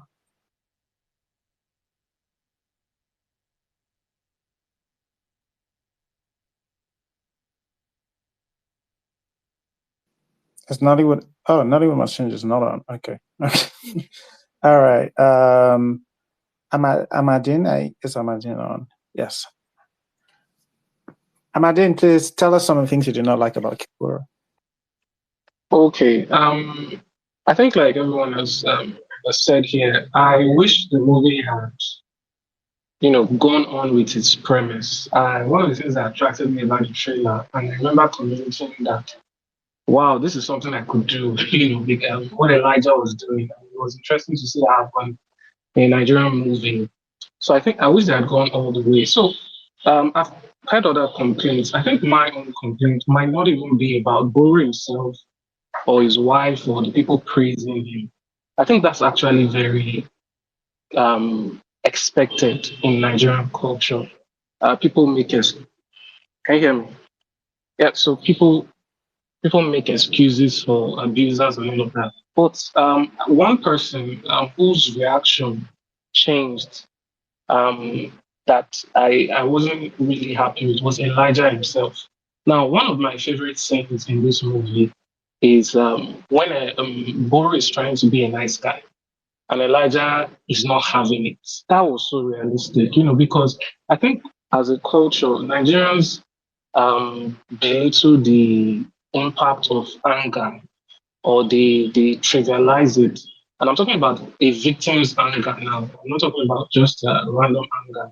When you've been wronged, when you've been abused, when you've been at the end of something bad and evil, people want you to push it back. Let's peace reign. Just apologize. In school back then, someone would hit you, and then it would cause an issue, and then the teacher would say apologize to each other, even though one person was the attacker and the other one was the victim. So I think that was my main issue here.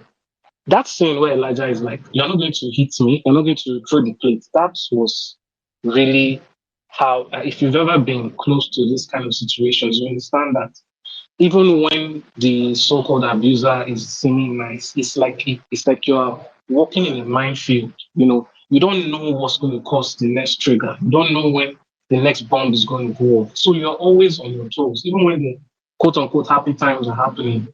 Is you don't feel it and so on. So I wish they had gone through that, because um, the way I see it, the story was already set in a way that Elijah was learning to be a man. And here's the part where it's amazing or good for me. He was learning to be a man, and the only thing he wanted that perhaps was not normal was wanting his father dead, but he had a reason. Other than that, his hardship when he tells Orabere life is hard and all of that. I kind of disagree with the other speaker when she says it wasn't. It was quite realistic, because the boy was going through things and was realizing that life is not all about ball and fish. So the point I'm making here is that the story was almost in a way that if Boro had died or was killed, it could be that this boy Elijah has been, because even raising 34,000 naira was an impressive feat. It shows that he was carrying on the responsibilities of being a man, and the hard times, quote unquote, did not make him a hard guy. He didn't beat anybody. He didn't pour out his frustrations on Arabere. He didn't, I didn't notice him becoming an abuser because times were hard, which Boro uses as his excuse. So if Boro had died, if he was killed, as we expected, it would have made perfect sense for Elijah to sort of be that example of being a man the right way, especially because he's doing it as a child, not even having to be so old. So that was my thing. And then, generally, the domestic abuse issue, that was the major problem for me. How, because one thing I wanted to understand was what made Boro change. Because it gives the impression that, you can be an abuser and one day you wake up and you be like, well, I'm no longer into that one. It was just a bad time, understand. So I don't know if there was some sort of stress or something that happened. It still won't be completely understandable, because the issue here is that when we talk about story of redemption, there can't be redemption or forgiveness without punishment. And I don't think I don't think he got any kind of punishment. His reputation was pretty much intact in a lot of places, and he didn't really suffer, so to speak. So I just feel like Boro suffering or having some significant kind of punishment happen to him would have perhaps sent a better story. And I wish that Elijah's anger didn't dissipate, because if you really think about it, why did Elijah suddenly decide to save his dad? Because he said he's no longer going to kill their baby. Because I'm wondering, like, what was the turning point for Elijah? Because, like I said again, the anger of victims is very valid, and sometimes it doesn't just go away because so many people are telling you should go away. You carry it with you. So I was really wondering why at that scene where he brought the money, and the his friend Arabian and the mother, like, things have changed. He now wants to what's the word? Let the baby live. He's now cooking fried rice, and I'm like, does this is this what should make you say, okay, well, let me forgive this guy now? So it might seem extreme, it might seem really extreme, but I think it would have been a very, very bold movie if Elijah's anger was allowed to simply go through. Like, just let it happen. It might be a very controversial movie. People might say, why can't you forgive and forget? Why can't you do this? But I wish that happened. So that was just it for me, really. And then also, like what the first speaker said, that ending part, in a real life situation, possibly everyone would have died after the first shot was made. It really makes sense for those other guys not to shoot or do anything and just watch. So the movie is still a good one for me, but the handling of domestic abuse, I wish they were a bit more bold with it and went through with the premise of killing Boro. All right, thanks, Imagine. And next, we're going to hear from Uti. Um, Okay. I'm gonna say, I guess, again, the same things most people said. I'm gonna start with the message. I didn't like the message. I think once I found out it was like redemption for abuse, I kind of like lost interest in the movie. And as everyone said, I would have preferred them to kill Boro because I think like they explicitly showed like the abuse, like him abusing his wife in there, and like they didn't like the redemption was not. It wasn't. I did not understand what was going on. I was like, yeah, no, this is not like a good reason for us to be like, oh yeah, let's forgive this man. And then I would have. Oh, sorry, this was my train of thought. But yeah, and when Elijah decided that he was not going to kill like his father again, when they were like showing all the reasons maybe why he was not going to do it, not it was nothing personal. Like it was because his mother said Bora has changed. There was nothing like it was not even like a maybe when he was younger there was a time Bora was good to him as a father. None of that. It was just it wasn't like I couldn't tell why he just decided to change. Like I thought he should have gone through with that. The second part, I thought it was very anticlimactic. The end. It was like Jaguar was this big person. Like everybody was like Jaguar, Jaguar, Jaguar, Jaguar, and then you're telling me that you're just going to like as everyone has said, you just go there and just kill Jaguar like that. Nothing happens. I feel like I was happy in a way that they didn't do the whole like Nollywood showdown where like everybody's fighting, and I thought it should have just ended with Elijah being dead. I don't think there was any reason to, for Elijah to like have been in the hospital and then everyone is like, oh, he came. Like, I don't think Elijah should have survived if they were going to do it like that. I think it would have made it less anticlimactic if Elijah didn't survive, because then I wouldn't be thinking, oh, now Elijah survived, so what happened to Boro? So what if Elijah survived? Why couldn't Boro survive? Sorry, not Boro. Why couldn't what's his other name survive too? Like I feel like it should just ended with Elijah dying, and it would have been not as anticlimactic for me. But that's mostly what I was gonna say. okay, no, thanks, Uti. Pearl. Oh, sorry. Before Pearl goes, Nollywood must change. Thank you. What I don't like about Kill Boro, I kind of feel like this movie, the characterization was kind of confusing in a way. Yeah, we want characters that are not perfect, but yeah, the characterizations were kind of confusing in a way. Let me start with Boro. Everybody was like, "Oh, Boro is bad. If you know Boro is he has this kind of past that you'll be scared of," but they never showed it. Everybody wants to kill Boro. Jaguar wants to kill Boro. Okay, the reason why you want to kill Boro is because Boro left the the underworld. So how big was Boro in the underworld that you really want him back or you want him get killed? Do you understand? How big was he? I never cared. I thought I would get better. The only thing that kept me going was because the movie was not too bad to look at. I never cared about Boro dying because, okay, yes. The only time you showed us it was being violent, he hit his wife once and broke this guy's wrist, Elijah's wrist once. I was even thinking he was going to okay, maybe drug his wife so that she could lose the baby or beat her so that she would lose the baby. Then yes, I'll be like, okay, this guy deserves to die. No, I'm not. You didn't kind of do enough for me to care about this guy dying. Do you understand? I really didn't care about when you're shouting Kill Boro, but there was no point for me to care about him dying.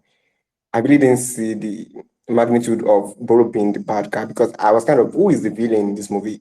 Is this Boro? Is this Elijah? Is this Jaguar? Do you understand? Who is the villain in this movie?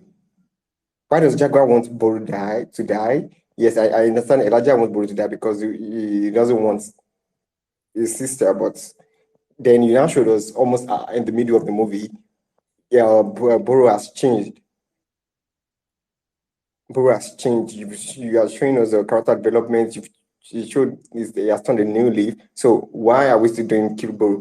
Even though Elijah doesn't believe he has changed. But you want us to, like, humanize this domestic violent person. And then the old Boomer's character say my king whenever he's hungry, it was so annoying. I know maybe he wanted to play a stupid woman, like, I don't know. This movie felt like the way domestic violence was portrayed in this movie didn't make any sense.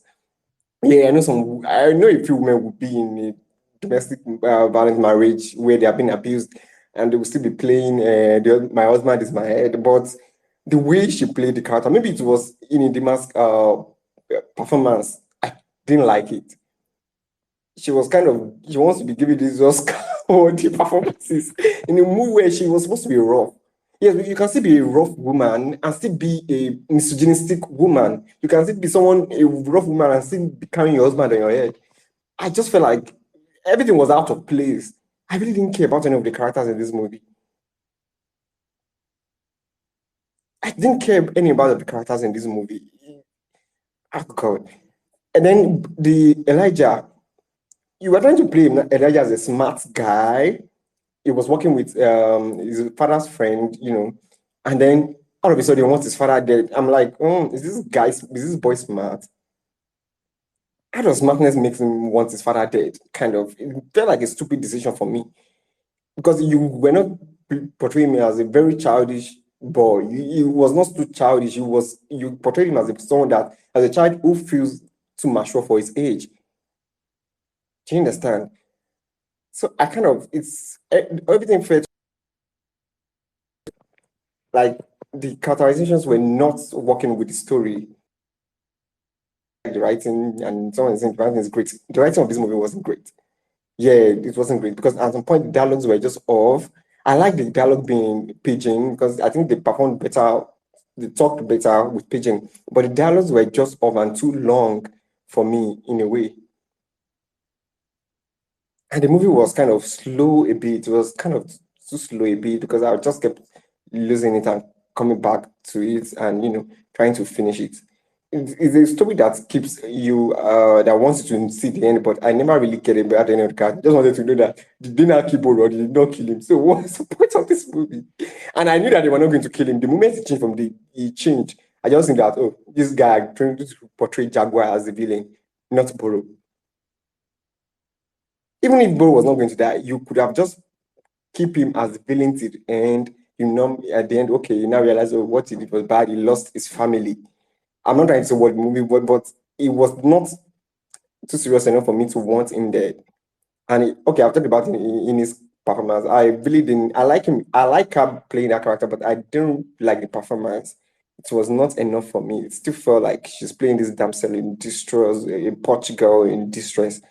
And what else? I'm trying to remember. I think I've forgotten things I wanted to say because I had issues with my network.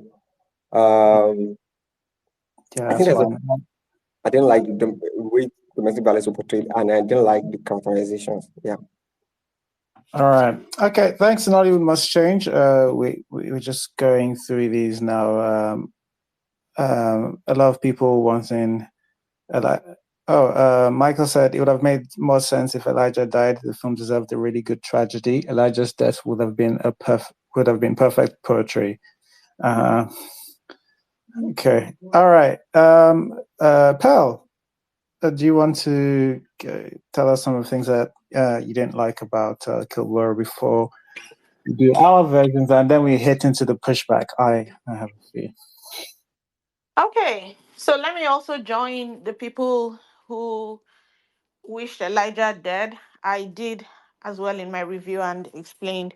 So I think it ties directly with the handling of domestic violence. And as far as I'm concerned, so far, that's where it fell short because, that's where I think it would have tied everything up and the movie would have made a categorical statement as to its position on domestic violence that, yes, I've already said that this movie's approach was not excusing. I don't think that's not how I read it. I read it as reporting, observing, but in the end, if he was going to take a position, I think Elijah should have died. And just as the You people mean who have Boro? said, Right?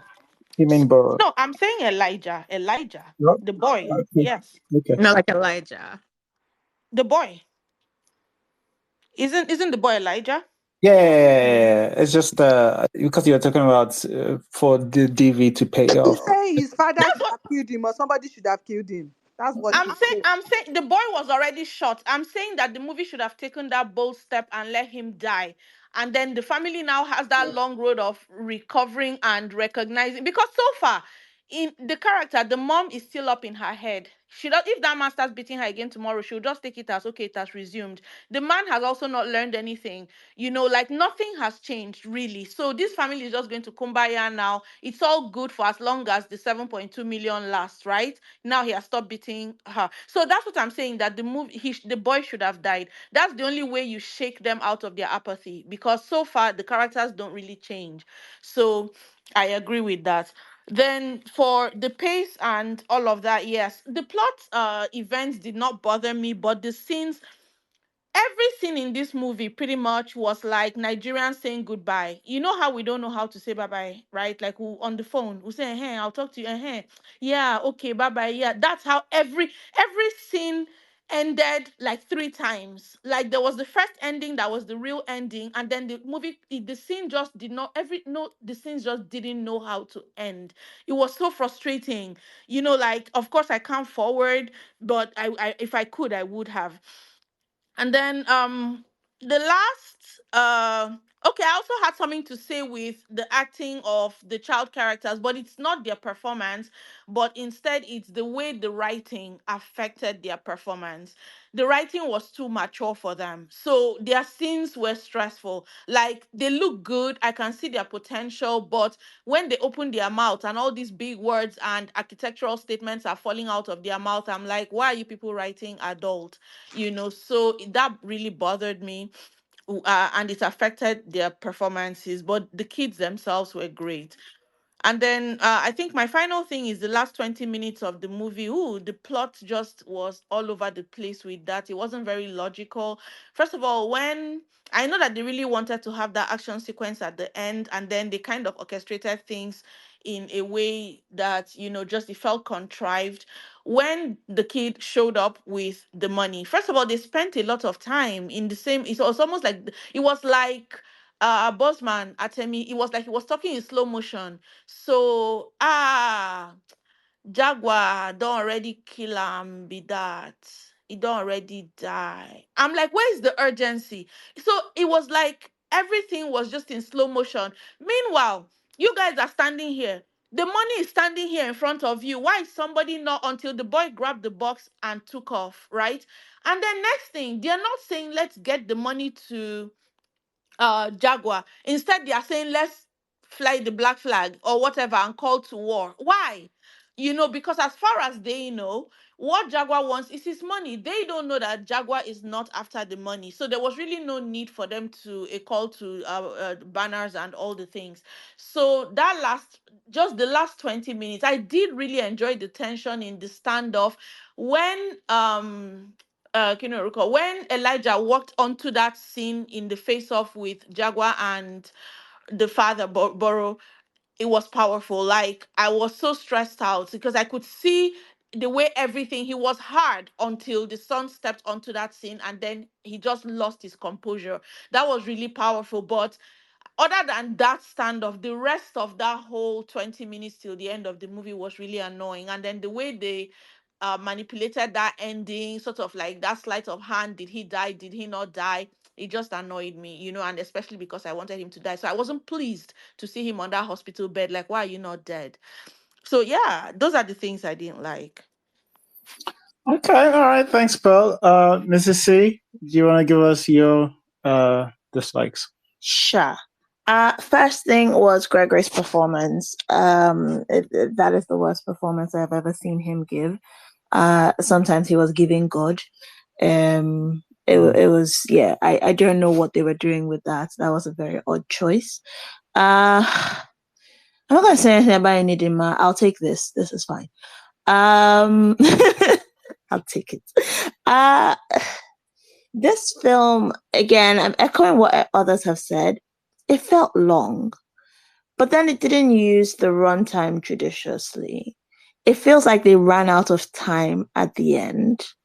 And so they just shoved everything in that they wanted to happen. They wanted Elijah to, change his mind about murdering his dad, right? Or about wanting his father to die.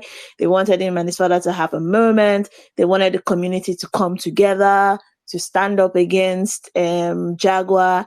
And we just shoved it all into the last few minutes without building it. And that was I didn't like that. I completely agreed with Elijah not buying it.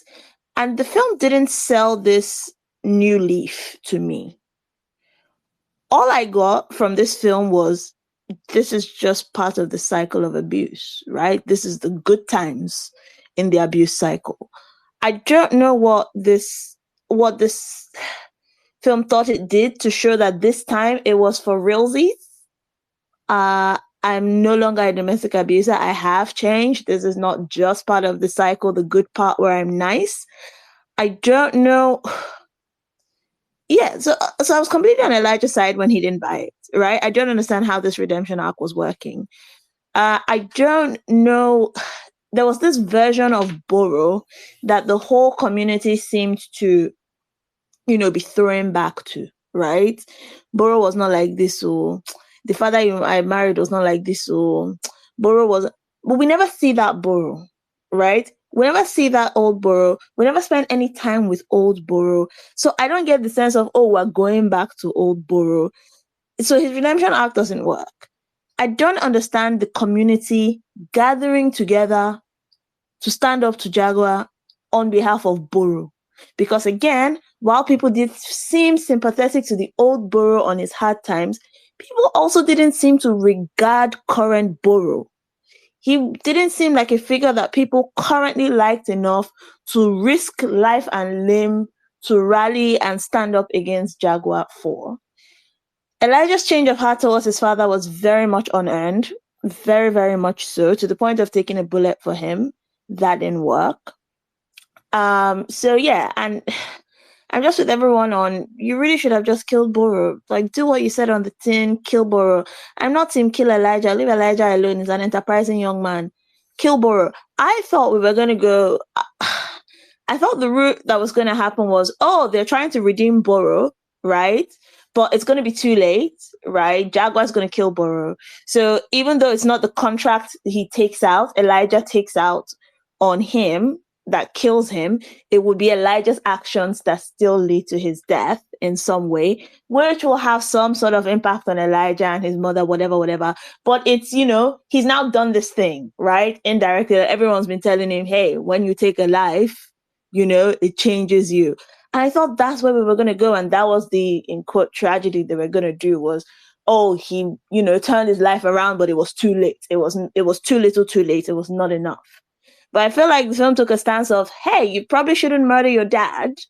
And hey, Elijah, it's not nice to murder your dad. Do you agree? And he's like, okay, fine. I won't murder my dad. And that's it.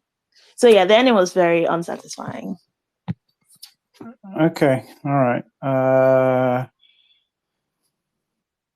My notes, things I did not like. Okay, let's go over some technical stuff. I thought the black bars, the cinematic black bars that he had, sometimes it felt like it was it felt like that was something that was done in post, and I mean that just in the way, of course, like you can, a lot of these things are done in post, but I mean that in the way where it felt like it was interfering with the shot sometimes, and I was like, I don't think this is what the cinematographer saw when they were capturing this thing. So yeah, I just felt like that. I think I praised a lot of the other thing I want to say was sound design. I think I praised a lot of the feel of of this area, which I don't think ever gets named. I'm not sure. People are saying Port Harcourt, but does it? Okay, it gets named. Azuama. Okay, okay. But so I wish they use sound design as a storytelling element. Like people talk about the location, and I'm with them. I'm with them on that. It's just it didn't. I just wish it gave the sound of Port Harcourt. That's just something to push it from. This was really nice, and that's just the next level. The editing is very, very rough around the edges. They're just parts.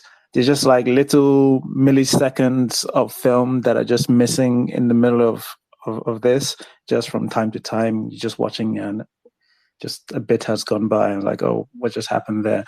And yes, I agree with Rotimi that some of the fight scenes could have done with some of those quick editings, and or it could have hidden some of those flaws in the stunts. I wasn't a fan of Elijah's acting. I know a lot of people don't like saying kids didn't act well. I didn't like his acting. And I think Pearl touched saying like maybe the what's that of an adult. I think it's possible. I'd have to listen again, but I don't think this. With kids, it's just directing. Really, a bunch of them they're not just going to come out with grade A acting. So I think there's a way he needs to be. He could have been directed better to give a better performance. But it's just one of those things I had to tune to the back of my head. All right. A bunch of people have spoken about the third act being contrived, and I agree with all of that. And yes, I would say it bordered on silly. Even when Jaguar starts makes that joke, I felt it was appropriate, and I almost felt like they were going to do a dance afterwards, and that would have just felt right in tune with the movie, which is not a good thing, because I don't think it was going for that kind of silly tone, but it did feel. It just seemed silly. There's all my people are here. It just felt like Bollywood, and instead of fighting, they were just going to bust out a musical number. It just again with see other people's sort of issues with the third act and being contrived. I agree with all of that. Elijah, I think Elijah and Boma's character are things that I had. Is it their character or the way some of their? I just think so. I think somebody. Who was it? Somebody mentioned when Boma starts changing. Why is he not receptive to that? I think Mrs. C and Ian. So I think we've said we seem like we're on different sides, but I think we're pointing almost towards the same thing, even with the DV. So I just think Mrs. C is saying, I get why Elijah is just hating because what's.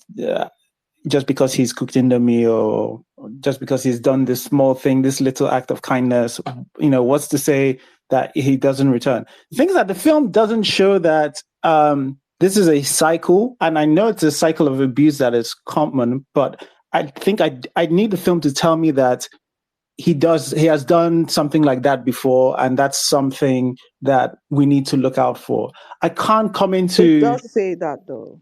They do say it. They don't show it, but they do say it. when did they say that? What, like When he? Orabere first sees him out in the street, she asks him, "Did Boro beat you again?" That's Yeah, not what I'm no, no, talking no. about, So though. I That's think not what I'm what talking about. he's saying is I'm they saying haven't said that he's done this good side before, yes. right? Which is again is the film's You know, poor this This guys, is this the is my problem. this is my bad side, right? We could when we reach, but If I when we bite reach you, pushback, no, when you reach this thing, I'm still saying what I didn't like about it. We're going to get into the pushback in a bit, right? So what I'm saying is that I didn't recall them showing the side where he's this is he goes to this nice thing that would have given me all right, so yes, that's why he doesn't do this. The film just leaves that undone, and that's not, for me, that's just not doing it well, right? And because even I think I complained about the one dimension, how one dimension Innie felt, because Innie is just whatever the plot is. She doesn't feel like, I think Nollywood Must Change said something to this where you can actually you can just actually be one of those people like, yes, he'll do this. Actually, I watched a movie that did domestic violence where the woman was used to the man's beating, and she would almost prepare herself for this. And sometimes she took a strategic one, or she would initiate one to protect her kids from a beating. She would say, "Oh, it was my fault." Like, but it felt like that felt like a character. That felt like somebody who, yes, this is the person who might be making excuses for this man. This is the kind of person, but I didn't get that from any Dima's character. I just felt, okay, so at this point in the script, she's being her part of the script is to be abused, and then when he changes, her part of the script is to accept the man. It just she didn't seem like she had anything to her. She was just whatever the plot needed her to be, as opposed to Boma, who even when Boma is drinking, like what's the name? Boro. Even when Boro is drinking and you're insulting his family, like, wait. Insult me, don't insult my. He has something to him, right? And but I don't feel like they gave her any one of that. And with Elijah's, I think somebody has spoken about, like, Elijah switched from I don't want to. Elijah switched from I'm going to I want to kill because they asked him even when he's been caught, right? They asked him, like, like, hey, you're basically going to kill your dad. Are you happy? And he was like, yep. Wait, did he say no? I thought he no. I think I can't remember what. No, because he called his father a bad man. Like, he basically affirmed that his dad is a terrible person. And so when he said, "Oh, his dad is a terrible person," and, like, he makes him not want to wake up every day or something like that.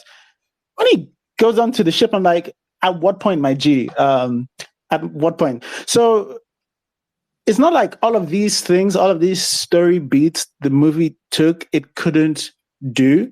I just think it did not do them well, especially Burr's like sort of change of heart, even and from the beating his wife and his kid, and also Elijah's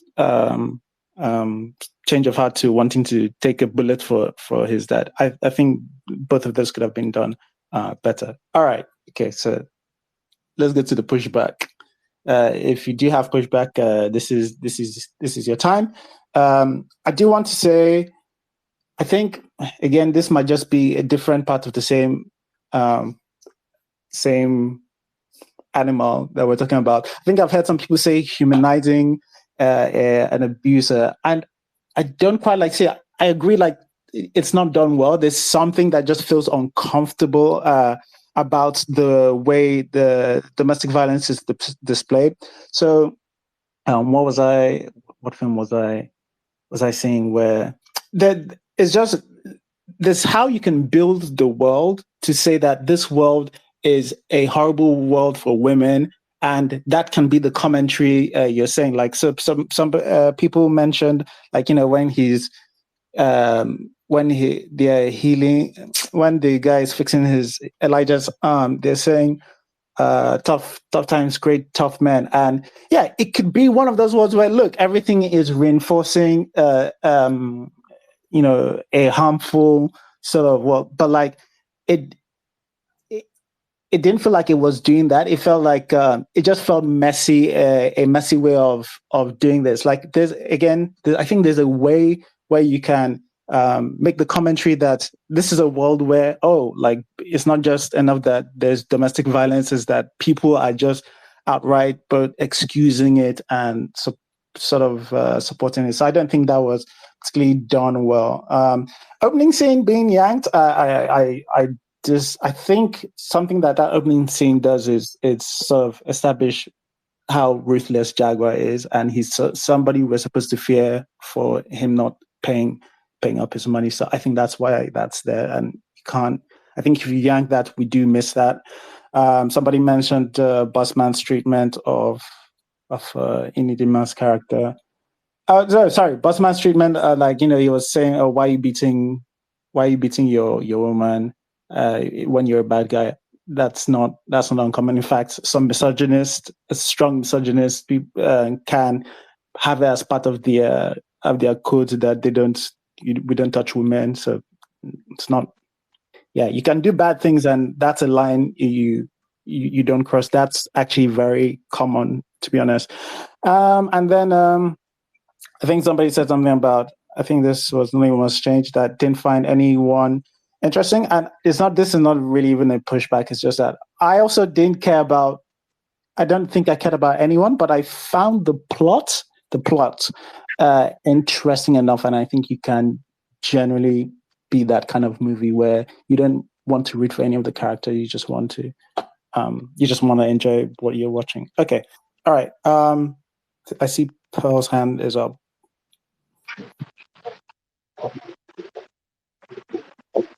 Pearl? Yeah, yeah. Okay, so the first thing I want to push back on is, can you hear me?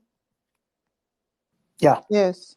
Okay, so I think it's Mrs. C who said something about the pigeon when it's written versus when it's sort of freestyled. So I have a contrary opinion, and in my experience, I believe that when pigeon is scripted, that's when we have actors reciting pigeon like it's unfamiliar because it's coming from a script.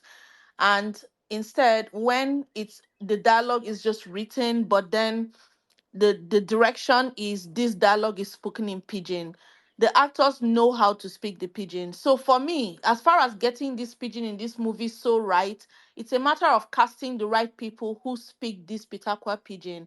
I don't think it's a matter of scripting the pidgin, because when pidgin is scripted, that's when we get that wooden pidgin that literally sounds like it's being repeated from a scripted. Because I believe that even when pidgin is familiar or similar, everyone speaks pidgin differently. So I just wanted to push back on that particular point, or more like offer a counterpoint, not so much push back as offer a counterpoint.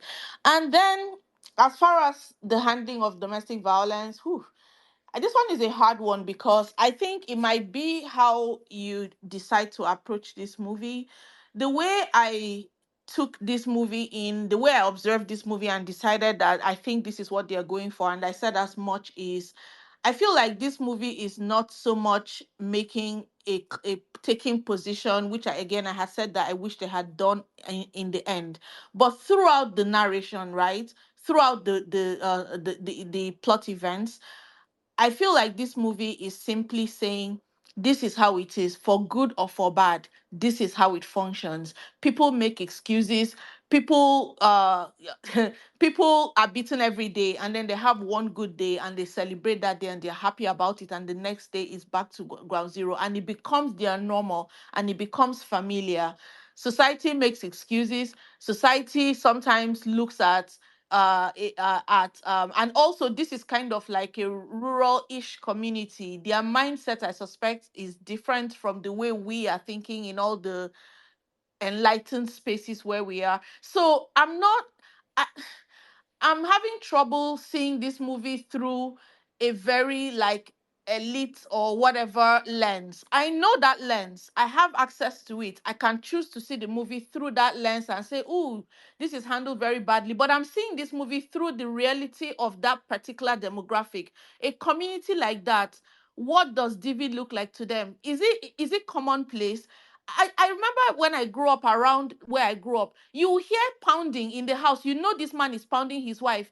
Inside there, you hear screaming, you hear it, but everyone kind of shrugs it off. It's kind of normal. And then everybody wakes up in the morning and we greet him. Oh, God, good morning, good morning. It's like we all just chose to pretend like we didn't hear.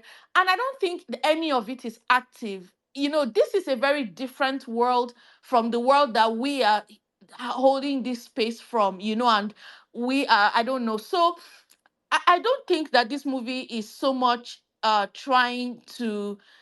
So I've heard a lot about, oh, we're trying to humanize the character.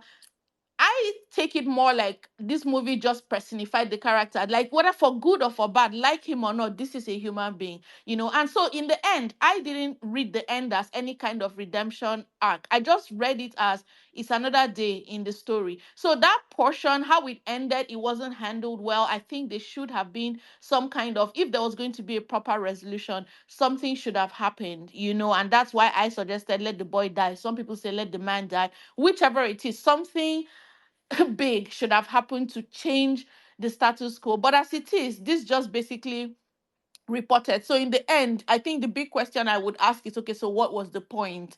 If it's all going back to square one, I don't have the answer. But I don't know, if in the details of the actual depiction of domestic violence, somebody was asking, like really taking it apart. I don't know who it was and saying, he beats her, she does this, she smiles, she's saying my king, because that is how it is. That's how a lot of people that are busy writing on social media, if you know what happened the day before they made that post, like you don't believe anything that you see, the way people present. And everybody else who is seeing it is basically like, so I don't know. There's not much more I can say about that. All I'm going to say is that, in my opinion, this movie is observing domestic violence and reporting. That's the lens through which I looked at it. And also in this specific kind of world and specific kind of community. So, all right, I'm Okay, out. yeah. As we'll get to others in a bit, but as someone who almost kind of agrees with you that this film is doing a bunch of more observing the world, other than like sort of trying to say anything specifically about domestic violence, I still think that the way it does it is clumsy. So, like again, I say there's a way in which you can do it where everything, when you're taking a step back, you can feel that, the writer, the director is just aware that the way these people see this DV, everybody sees it like the way we are looking at these people. It feels It's not the way they're experiencing it. it's just like how do I put this? But like it doesn't feel like it's really, it's not doing a clean job of the observation is what I'm saying. Sometimes it does feel like, so that I can't tell you for sure, for certain, that line about hard people make hard men isn't what maybe the writer might believe. And I agree Actually, with, you I know want what? to Sorry believe, to interrupt you, but I wanted to say that one thing I observed is that people around made all these excuses, but I don't think I ever heard the character. Correct me if I'm wrong. I don't think I ever heard Boro himself making excuse for his actions. I heard people, and yes, people do say things, but I don't think the character himself. Now, if I had heard him say, I would be like, he's still a shit person. An abuser abuses, like there's no, I don't think somebody who is inherently not an abuser, no matter what, so if you're the clean version of this, what I'm trying to say is okay. that sentence by this guy saying hard men, and he's saying this in relation to at first I actually thought he was saying it to the boy that don't worry, you become a tougher man for this thing, but I did. I asked Mrs. Siamis, and I went to look back at it, and she mentioned, yeah, he's saying this to defend. He's saying this to defend Boro from like saying, oh, he's a good man. He'll like add, but sometimes difficult times make difficult people. So that's a thing where I don't. It's difficult for me to go. Again, there's a way in which they could have done it, and where we're like, oh, the film is saying the community is condoning domestic abuse, and this way, this part, it didn't. I wasn't sure. It wasn't clean. It wasn't a clean enough example of that's what was going on. That's what I'm saying. That I don't think it did it clean enough. But I'm with you generally that I think it is. Trying to do an more observational, like taking a step back and looking at this community, but like it's just like it just didn't. But that people aren't sure. I don't think people who disagree with us are crazy. I think there's it's not clean enough to show this, because there are good examples of how we can do this. Yeah, Okay. yeah. All right. Let's Vanessa come on and. Vanessa. So I guess I'm responding to Pearl's pushback. One, the reason why the pidgin in this was good is because it was written by someone who speaks that specific type of pidgin. The pidgin that is written that you have an issue with is pidgin that's written by people who cannot speak pidgin, or people who write in English and translate to pidgin. The reason why this pidgin works, besides casting people who know how to speak pidgin, because Inidima does not know how to speak pidgin, and she had to learn for the stuff that was written in this, and even then it was not particularly as good as everybody else's. And I'm sure there are people who speak real PHP pidgin who will still tell you that this pidgin was not good. But the reason why this pidgin was good was because it was written by someone who speaks that type of pidgin. That's one aside. I think it's a bit, and that's why I said in my bad there is a lack of connect between what they are telling us this community is and how they act. So if this is a community that apparently turns a blind eye to abuse and everybody acts like they don't see it happening, why is everybody in that community saying, no be so Boro been there, oh, no Boro no been there like this before, oh, no be the Boro where we no be this, oh, may you know they look your father like this, no be so your father been there, oh. That same community is the same community that will now stand up and go and heroically save this man. If the community true is commoting eye, then go comot eye, comot for a matter complete. Then go comot eye for a matter complete. You know, carry una self. All of una no go stand up, go stand in front of Jaguar, go dey talk say una want fight for who? There is a lack of connection between what this supposed community is and what this film tells us this is. So yes, the way they handled DV in this was wrong, and I'm so sorry. As much as films can do a reporting and observation, you can't in one scene say you are reporting and observing, and in the other scene take stances for other things. If you are taking a stance, take a stance. Piece one side, may it foam. I'm so sorry. I'm not going to buy they are observing and they are simply reporting. Makes no sense. I'm so sorry. If you are observing and reporting, tell other ways to observe and report, and tell us this person is a shit car. I'm so sorry. It doesn't work. I'm not on the side of observation and reporting. Sorry guys. Not sorry. All right, thanks, Vanessa. And one final thing, I take an offense to it being we are speaking from a place of elitism and from a high pedestal. I find that unconscionable. We can Sorry, my use of elitism. The word. Sorry, wait. issues. The word We can I speak to meant there issues is without enlightenment. Sorry, whether enlightenment or not, we sorry. can speak to issues. Whether or not we are enlightened has no All effect right. to how we No, Um, it absolutely does. It absolutely does. You don't think the same as a complete like illiterate. But none I will of those people in apologize that for film are elitist, complete but not illiterates. enlightened. None of okay. those people in All that right. film are complete illiterates. None of them. All right. Let's move on from elitist to enlightened. My own pushback or I can't remember what I'm pushing back to anymore. Okay. But I'm sure. But oh yes, this is my pushback. I don't think this film was taking an observer stance. I don't think this was observing and reporting. Now, obviously, I'm definitely not comparing this film to yeah. I think that's like don't compare this, to Hollywood but this was like an Italian film we saw this year called "There's Always Tomorrow." If you have a chance to see it, see it. That was an observing and reporting stance on domestic violence. We just kind of, Mr. C kind of mentioned how we watch this woman on just how she navigates her life, right? We watch how she navigates her life. We watch the people that you can see the townspeople that are even not too bueno, but still like there's someone advising him, don't beat your wife too much. I feel bad for her. Like beat her once in a while. You know what I mean? Like that's observing and reporting. That's community. That's how they operate. I felt like this film took stances. This film took a stance on murder's bad. It changes you. Don't do that. I mean, sure, we all agree. Most times, let's not do murders, right? 9.5 out of 10 times, murder's bad. Let's not do it. But it took a stance, right? It said this Elijah's desperate decision or stance that his father has to die for him, his mother, and the baby to thrive was wrong. It took a stance. It made him change, right? It took a stance that this guy, what he was doing, this abuse he was doing was not good, and he would change. It took a stance that he was turning his life around, that he realized it wasn't good, and he changed. The people in the community, they made some excuses, but a lot of it sounded like platitudes, right?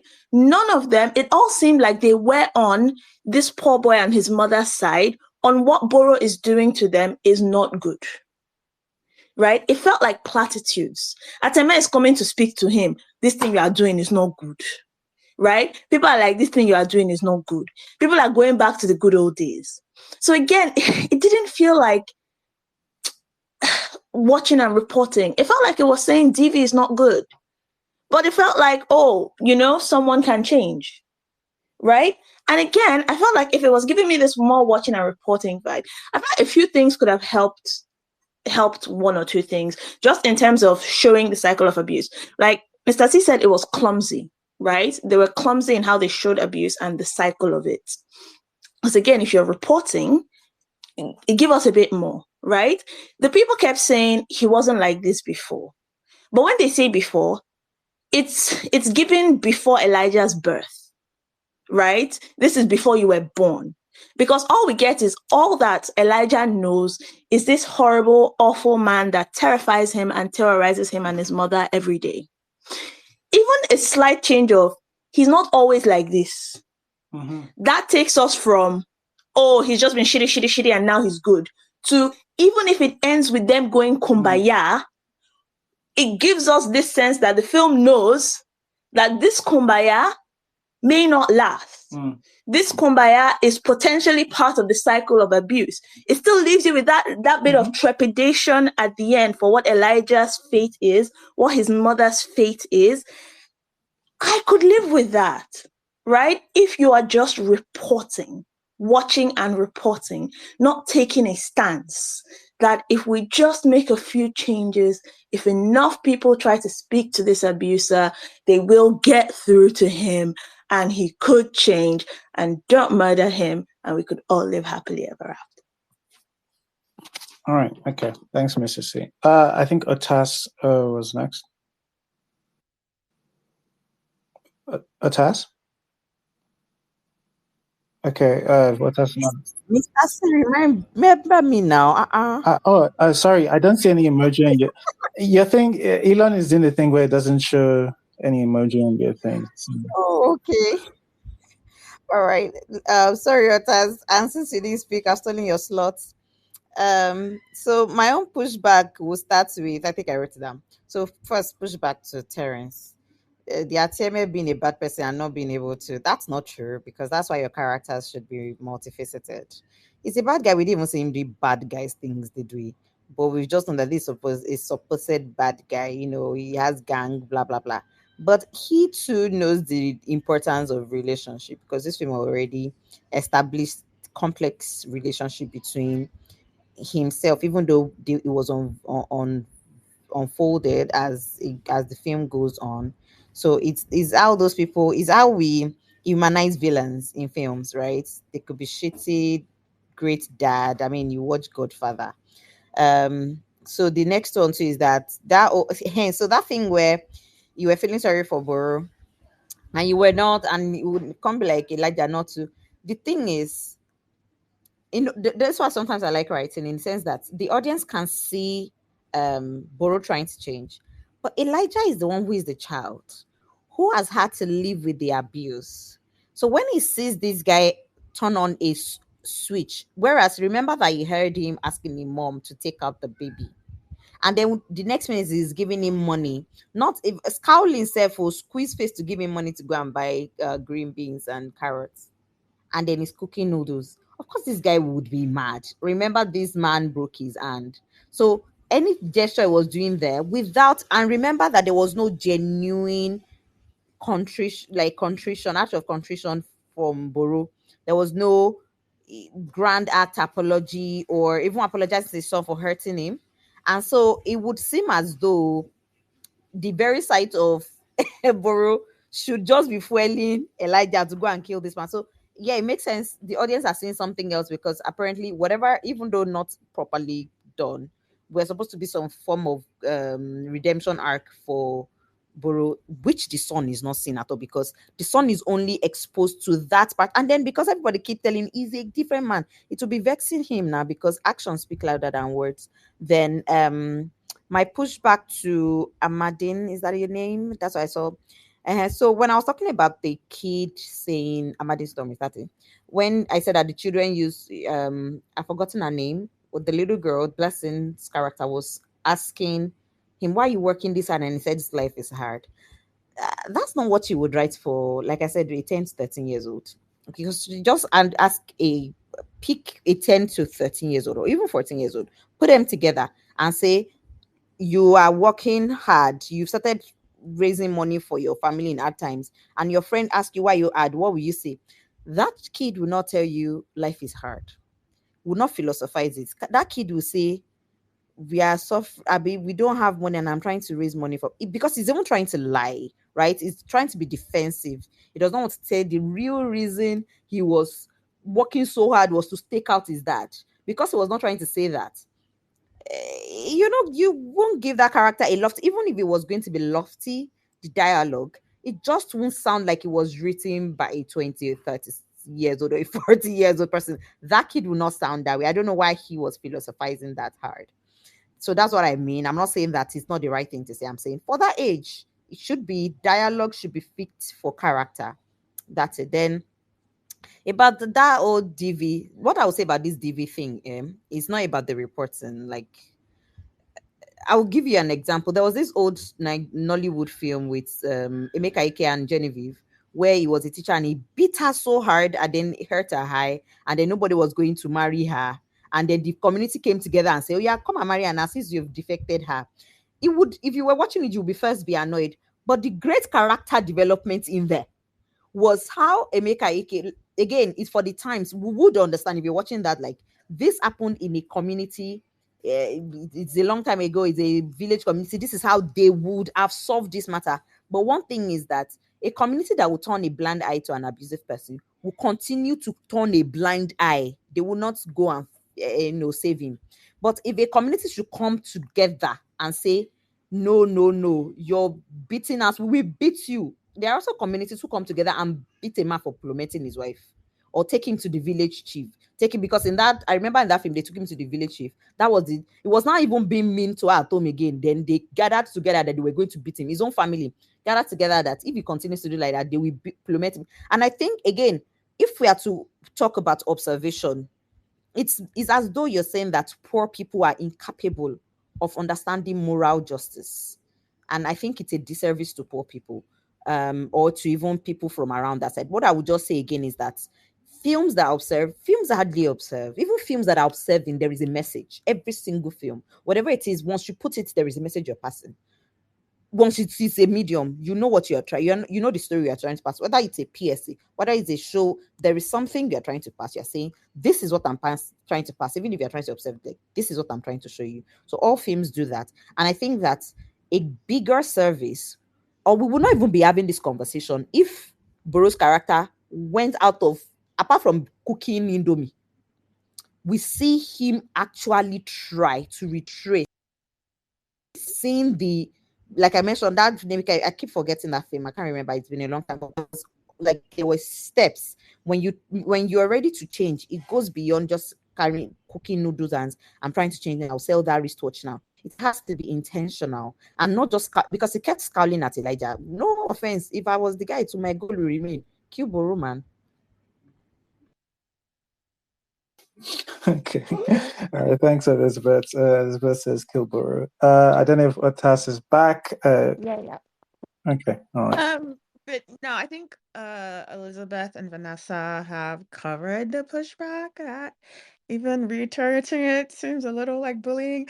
But I do think that I don't know that's possible to sell me on the idea that they were just observing and not taking a stance, because the movie does take a stance at many points, actually. Um and you even see it evident in when we're talking about the good, where not to pick on anyone, Alana says, he's an imperfect character. And Rotimi can understand why the things he has gone through are the things he has gone through and gone on this way. And we don't necessarily always notice when and how we sort of pick up these things. Um, but it is what the movie is telling us, and that is why we got the things that we got from it. I don't think it was observing, and it does, even with the abuse.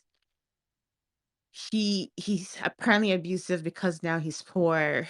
He borrows money. I don't know what the situation is. It's unclear when he starts being abusive, if it's before or after Elijah is born.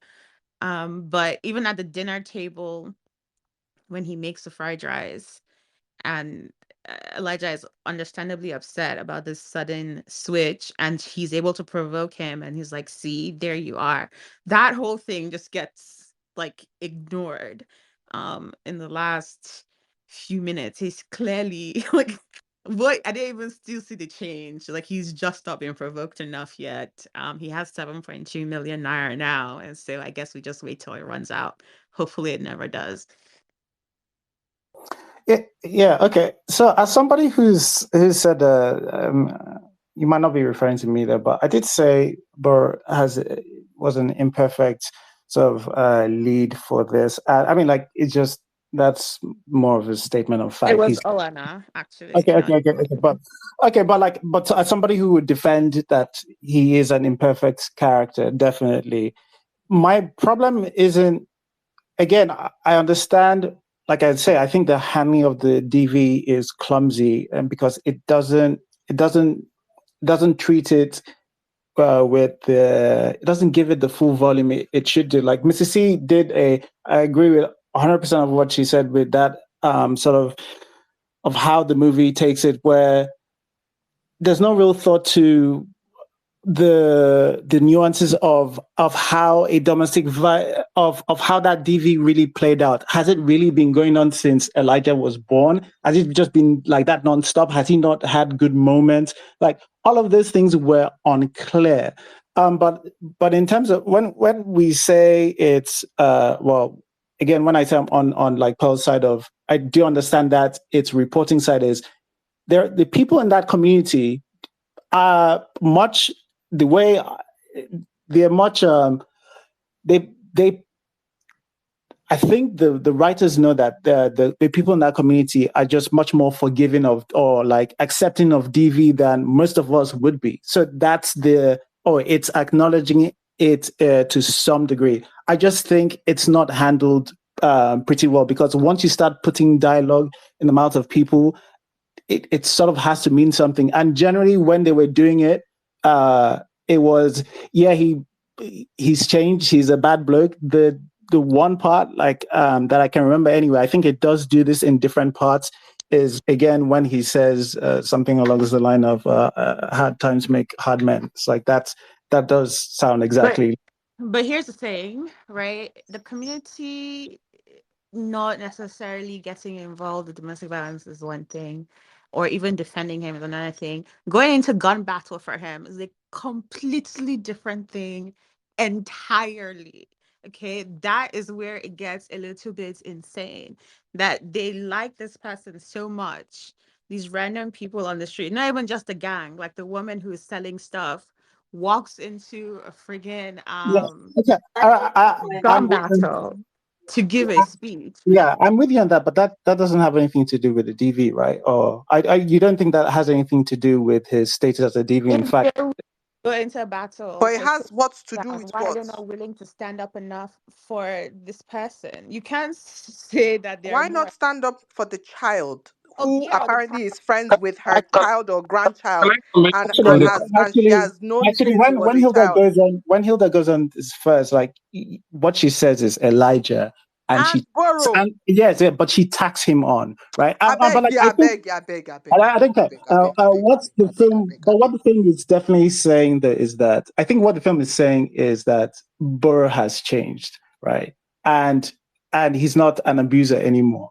But like again, I'm with you that that's people are saying we don't know whether this guy is going to be start abusing tomorrow, and I agree with that. That's it I'm feels saying like it feels I'm like not the even film saying just that. went. I'm saying Boro has changed I'm saying he hasn't and changed. so, That's what I'm me, saying. I'm No, saying and no, so, right. So no, kill Otas is Boro, saying he hasn't changed, and kill I agree with Boro. you. I'm Like saying it's and not so, kill okay. Boro. All right. Okay, Vanessa. All right.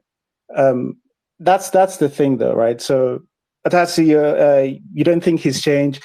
No, Uh, uh, right? When they're having dinner, after he first of all scours ahead to go buy the fried rice, whatever, and the son comes back and they're eating, they have a conversation where the son is obviously trying to antagonize him and saying, I used your change to buy ice cream.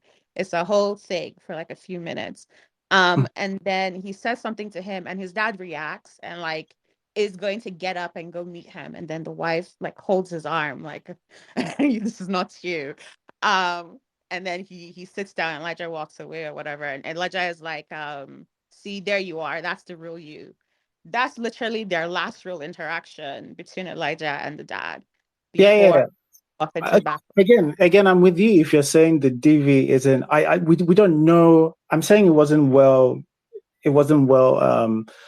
I don't think it was. It was clumsy. It was one dimensional in the way they thought about it. Because I can almost, I feel like I almost know what they were saying. They weren't thinking about it in that way. I think what they just thought is, yes, Burrow was an abuser. Now he's no more an abuser. Boom, bang, and That's it. I don't even think that when they went there to try to stand in the gap or whatever, when I watched that scene, I didn't think it even had anything to do with Boro. I'm again thinking about what a community like that looks like, right? In a community like that, probably being a widow is the worst fate possible. I feel like those people standing there, they are probably not standing there for Boro. It could be They're not that. creating things that aren't in the movie for the Exactly. Why movie. are we doing Hold I this? on. agree. Why are Wait, we I'm doing telling this? hold But on. I'm telling all of you this is what you've talked about, what you observed, what you thought, right? I'm telling Based you on what that when was I saw shown to them us there, on the film. But yeah, okay. I understand this. Like, but I'm saying this disagreement is due to the film's failure of really showing and displaying it correctly. I don't think it's I don't think it's a coincidence. I think it's this was very much going likely to be the case because I don't think they displayed it properly. I actually think that domestic abuse was basically a switch. Like one day, my guy was a domestic abuser. The next day, he wasn't. I think that's what the film actually thinks it showed, and I think that's why it's okay to support to root for this guy now because oh no, he has changed. He doesn't do that anymore. Guys, don't you just like it when somebody has changed? Get on board. And some people are uncomfortable with that. Yeah, I don't want to support this guy because I'm not comfortable with it. Because again, I don't think yeah, for me is that it's all in the handling of that domestic abuse. I just think So, I think you might be misunderstanding me a bit because it's not because it feels uncomfortable. It's because he didn't convince his son, no, and no, if he no, no, no, hadn't no. convinced his son, Wait. When I say it feels uncomfortable, uncomfortable is as a result of it not being handled well. Because I don't you when you say it feels uncomfortable, you're saying that you don't think he's changed. And I'm saying that as a result of how they handled the domestic abuse. That somebody just based on one day, one thought, it was like, okay, I'm not going to be doing this anymore. That feels like especially during that point, it just felt like he thought himself out of it one day, and that's just what is unsatisfying for you. That's what I'm saying. So when I say you're uncomfortable, I'm saying like you haven't bought when you because you haven't bought that he's changed. You're not with the film when everybody else is supposed to be like, yeah, this guy is now a changed man. That's what I mean. Uh, So my problem is not that everybody else is saying is not a changed man, is that his son, the person actually in the abuse, at any point doesn't actually say he's a changed man or believe it's a changed man. At the end, his mom basically, tells him a story, and the only expression that we have is that he jumps in front of his dad for the bullet. That's all the movie throws at us at the last minute. But at any point, the son does not accept the change, does not believe the change, still wants the dad dead. Before Um, he gets to the place to give the money, again, that was clumsily handled, but they did have that voiceover. I hated it. I'm going to say that, but if that was an effort or an attempt at expressing a change, there was the voiceover playing when he was running and then getting to the boat and all of that, where it was a voiceover of when the mom was saying he's a different person or blah blah blah. So, but it was from the boy's point of view. So I guess that's the movie's way of trying to say he did internalize that message of change. Not convincing, but that happened. okay. Sorry. Atasha, do you want to say anything else or? no, I think I'm good. All right. Rotimi, what did you? Yeah, can you hear me? So, Rotimi, just assume we can hear you. Start. okay, sorry. Because sometimes I can't hear you. Sometimes I wonder. There's only one thing I'm going to. There are a couple of things I'm going to say, but the first thing that happens, like I think, based. I'm with you, Mr. C, about like the handling of some certain things are actually clumsy, and that's what's giving rise the beginning was the genesis of most of all this argument for me, and I'm almost going to forgive it because from what I know about this production, everything, there's an initiative called the First Time Features by the producers, bookers, they are giving people their first time features. So me, I'm writing this up down as this is this director's first time. I don't know about the writer, but this director's first time, and for a first time feature, I'm like there are a lot of people that even they are more experienced than this, and they don't even deliver this level of story. So I'm going to give that on the whole. Okay, there are probably flaws that can be worked out. Maybe we can do better next time if we pick up on what we actually are the flaws. To me, about Boro, this is my own observation, and this is my observation from the movie, not from what I think is happening. Boro was never a good person. And when I understand what I said is, Boro is one of the militants, is one of the people, the gangsters in the town. He has retired how many years later? And the gangsters still want him because of the memory of Boro the Lion. He's how many years retired, he's married now, but the gangsters like, Boro, please be on my side. I know that if you're on my side, we can do things in this town for my opposition. So Boro was a violent man from the get-go. And what strikes me is that like Boro is now in a situation where he's struggling. The two gangsters are fine financially. He's struggling financially and he's lashing and he can't provide for his family. There's no light in their house. He can't send his child to school. Then the other side thing that kind of gets washed over when he first got back and he was like, oh, if he greets everything, he was not entering like he was confronting Elijah that they follow those gangsters for town. You want to carry gun, go they do ta ta ta ta. It's almost like Elijah is following a path, is following the wrong path. But technically, it is Boro that is failing Elijah because he can't keep him in school. So now Elijah is rolling with the gangsters. So technically, those boys, the only thing I'm like, I will not support the violent the abuse, because technically Bro is lashing out, but he's the one that is failing his family. But he's lashing out at the same family. He gets drunk, comes back and lashes at the same family that he's failing, which is the ironic part. Now, but his son is now imitating, following the path that he left behind, his gangster lifestyle. Elijah, this is the thing now. When people say that Elijah should have died, and I'm going to come from it, I think that's the wrong choice just because of that. If Elijah succeeded in killing Boro, he's well on his way to becoming, that will seal his fate. His future will be tied to that gangster's life. He will be changed forever. And I don't think that would be the right call. If my own personal thing is that Boro should have died, and when I say this is that's the only befitting thing that would have tied Boro's redemption arc. Because Boro did all this thing, him and his son going back and forth at each other. But by the time they get to the end, both of them are struggling to take a bullet for each other. Which, in spite of everything, I'm going to do this, I'm going to say this sounds corny, because it's like give love a chance. The love between a father and son, in spite of all the rubbish they has done, when it comes down to it, both of them are struggling to take a bullet for each other. But Boro should have taken that bullet. Boro should have died as a sacrifice. And that will complete his redemption arc, because it's the only thing he's worthy for. Now, this is the kind of thing where I'm like, which is kind of, I think somebody has mentioned that the end is kind of contrived, because you tie everything in this happy bowl that everything is kumbaya. And I also believe that thing that there's no 100% chance that Boro will change, because now he has 7.6 million. His problem was just money.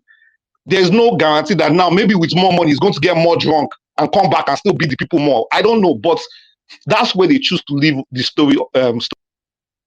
So me, I'm just like, for a first-time feature, for a first-time director, this is actually nice. I know what I saw on the other platform. I love this. I think Boro is still a nice film, even with his flaws.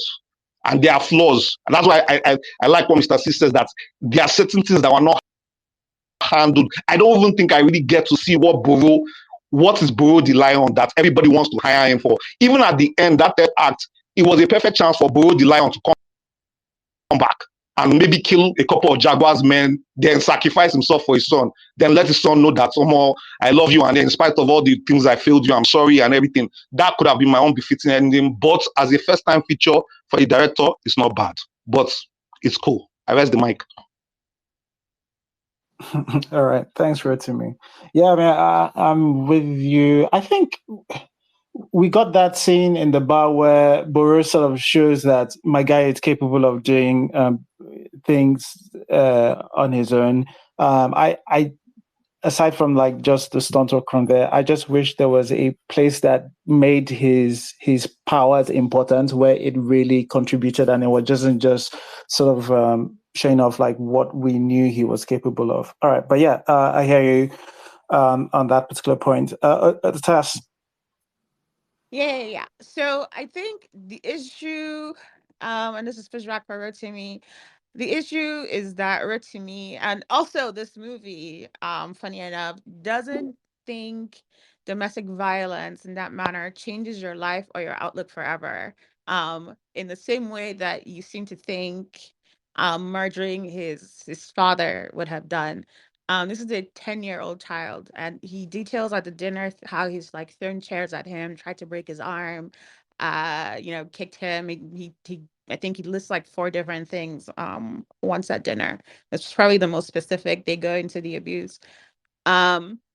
And who has seen this thing for however time period in his life, who doesn't even remember a good moment with his father. In fact, the first moment in the battle where he remembers is like last week when he puts the blanket on him, like, oh yay. And you think that kind of anger, and it's the same thing the movie is more or less preaching, really, is that kind of situation doesn't change you enough to want to murder someone. And I find that very interesting, because to me, the kind of anger that pushes a 10-year-old child to consider murdering his father is severe, and is more severe than anything that I personally have ever experienced. And the Yeah. movie washes right over that. Sorry, Otas, can I just interject? Wait. Let her finish. It's a very small thing, and I'm done. Just two lines. I don't think. Let me let her finish. You talk. She's not going anywhere. Just let her finish. Sorry, go on. No, he can go on. Yeah, the Okay. only thing I was trying to say that I'm not saying that the abuse that Elijah suffered has not already changed him. I'm saying that if he had succeeded in killing his father, if he had crossed that line, that was what will change him. Not the abuse is already enough for him. So I understand perfectly. If I saw anybody harming my mother, is worthy enough for that person to die. But my point is that if he actually kills Boro, he himself caused the death of Boro, it will affect him and change him totally. And he was already on the path. I don't think it's prior. I'm talking about after, if he succeeded in killing Boro. That's what will change him. You are seeing it as killing his mother. Well, in the way it was portrayed in the movie and for him, he was seeing it as protecting his mother. I think what No, would change him forever is if Boro does kill his mother. That would change him forever because he could have prevented it and he was foreseeable. He wanted to kill his father. It would have brought him great relief. I don't think that would have changed him into a gangster. If anything, it would have probably given him more peace at home to focus on being smart. Like nothing was sending him out into the streets and avoiding home and not being around his father. Why are we glossing over that? Like this is what I mean when I say we are providing excuses for why. So I'm going to say that I do agree with his father. Him killing his father would have changed him, but I'm okay with that. I think that would have been a bolder route for the film to take. But also, we don't need to know in what ways it changes him, or maybe it doesn't change him per se. It's just everyone tells him when you take a life, something changes, right? It's not necessarily going to make him a gangster, but something changes. You should lose a bit of yourself. And I think it would have been a decent end, a brave end, a strong end, to let Boro die as a consequence of Elijah's actions and end it on that. I don't actually disagree with this, especially because it would have made Blessing's monologue feel more purposeful because a Blessing's monologue just feels more like preaching now because it doesn't really have as good as again. I think something that Pearl said in terms of a lot of the scenes do just run on a little long, and even that scene is one of them. Even though I think Blessing does do well in that scene, that's I'm sure that's going straight in her acting reels. That'll be going on YouTube or whatever. But I think that was where I thought the movie wanted to show, hey, taking a life, even though you might do it for the best of reasons, it comes with consequences that you might not, you don't, at your age, you don't fully understand. Yeah. And they should have just let us wonder about, leave it open-ended. Maybe let it happen. Yeah. Let it happen. Let us get some realization in Elijah's face that, oh, this thing is final. Yeah. And just close it. And the funny thing is Elijah is really kind of set up for this because he's somebody who, was good in school, was good in math and and it just something funny. I remember it's Dicker's first feature actually, where first short. First film is what I meant. First Samira, where this girl starts off as somebody who is she's clever. She's chilling with. I think it opens with her and her little her friend in their school uniform, and they're talking and they're being innocent, and then they go through this child bride thing where she's married off for economic reasons, and then she becomes pregnant, and she's now watching basically her mates go to school. That's the ending shot. See, that's something that's oh yeah, that's how your life has changed. And I would have really liked that for Elijah in this. It would have been solid. It would have been, again, like I said, it would have felt more impactful. But yes, this feels again, the ending felt like a studio. I'm not even saying it is. It just felt can we just make this happy instead of where it probably should go? But yeah, I don't know that's what happened, but that's just what I felt. Side note, just based on, I'm just going to say I am going to assume some studio interference here, just based on how we tie up and take on this DB, because if I just go through, like, the writer's Instagram, the writer does do domestic violence advocacy and does do quite a bit on domestic violence, sexual violence, all of that stuff. So I do imagine there was a stronger stance in the first draft, and they were like, maybe not. Interesting. All right. We're going to be rapid doing. Yeah, real quick, because I saw Pal's comment, something about him going on to live a flawless life, and I don't think I'm saying he's going on to live a flawless life. It's not that he won't change. He probably will change some, but it feels like we're discounting the severity already that the violence he has experienced in his life and his mother's life will have on him. Because you're saying it's going to be him and his therapist forever. Like, what do you Sorry, think also, is can going I to happen add? already? Sorry, Otas, can I add to that as well? I think we're also discounting that Elijah has not accounted for what he's about to lose within himself. I think Elijah is settled enough within himself to ask for this, that genuinely, because But that's a his son. I don't care. Do you know how much he has lost as a 10-year-old? I'm sorry. This child has gone through You more than understand he what a wants to kill 10-year-old his should go father, through. right? And I Like think he's we're 10, discounting how much he but has he's lost. Are convicted we enough. saying he's going to lose his childhood? He has already lost his childhood. Exactly. He has already lost his childhood. Is he I going to be negatively affected? Yes, that is fine. But for him to make that decision and to reiterate it multiple times, not once, not twice, not three And the times, he got determination to and working ask. for the money. He has settled within himself. So I feel like we're discounting that anger and that settlement. Will he be affected? Yes, but he has been already affected. Yeah. All right. Okay. Okay. All right. Yeah. Okay. All right. Imagine. What did you want to say? Can I say something? Okay. Sure. I think this the change or whatever change. Can you hear me? Please go on, Amadine. We Should I can go hear ahead? you. Yes, Amadine, we can hear you. Mr. C, be like say Okay. Elon, no So dey gree make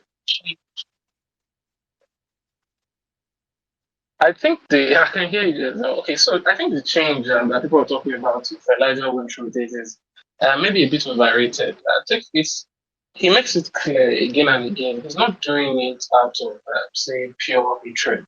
Like someone mentioned, it's out of protection. It's just like if you were attacked, someone is trying to kill you and you kill the person. I'm not really sure. I don't think it's that deep, to be honest. Maybe I could be wrong, but like you were put in a situation where you had to save yourself, uh, your mother, and your sibling. It's not that drastic. If anything, I think it should have been allowed to happen. And Elijah farming out the killing to someone else even reduces the impact. It would have been quite a bold story if, at the end of the day, Elijah had to do it himself. I recall a similar story in fantasy where there's a child, she's the last child, and the father is abusive. So she's trying to save the family and the father, and she's his favorite. So he hits everyone except her. And she's trying to save him and save her brothers, and it gets to the point where he crosses a line. He actually almost kills, one of the brothers because the way she saw it was that he won't actually ever cross that line. And what does she do? She just quietly puts poison in his tea and, sings him a lullaby as he's dying. That is to say, okay, I still, I love you and I thought you wouldn't go this far, but I've realized I have to do this thing now. And I will take the burden, like someone has said here already. So I don't think it was that big a deal. It's self-defense.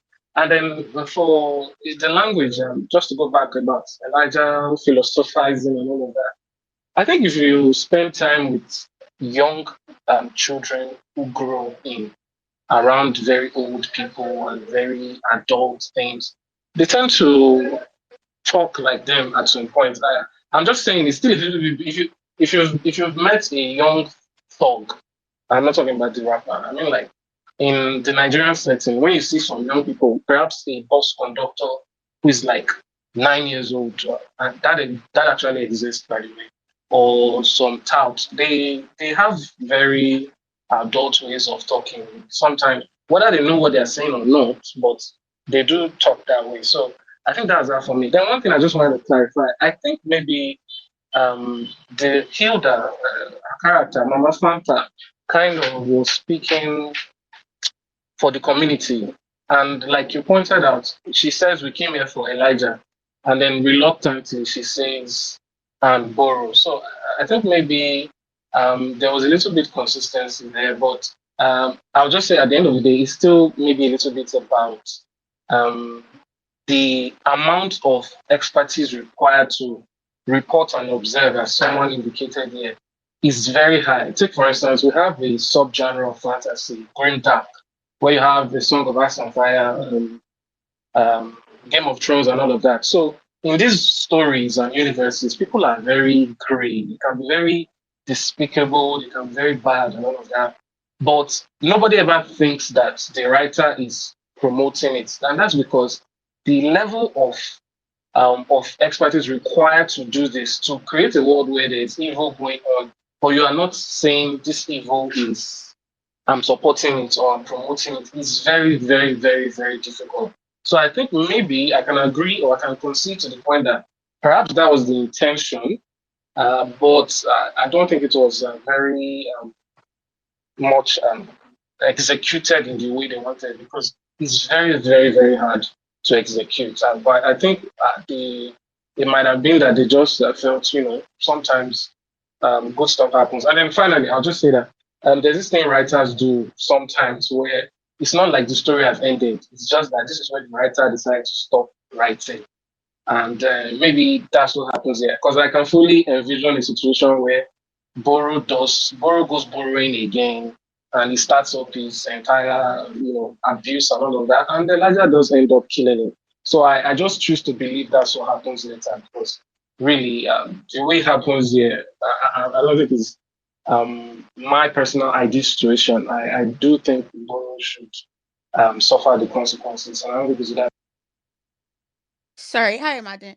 And the only reason why I think is intentional about the community at the end is because genuinely there was no reason for Elijah to be there. The gang was going to rescue him. They could have just taken the money and gone to give it to him.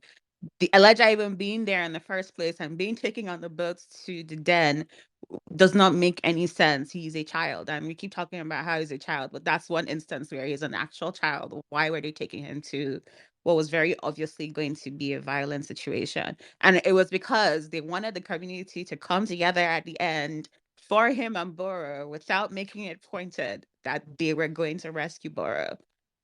That's what I think is intentional, because a lot of international intentional choices were made to get us there. Okay, all right. I think we can call it a wrap there. Let's start doing summaries. I think first we had Alan is no more here. Rotimi, is Rotimi here? No Rotimi. Okay. Vanessa. Kill Boro. I don't know, man. This was all right. Some of the performances were great. The writing is incredibly flawed.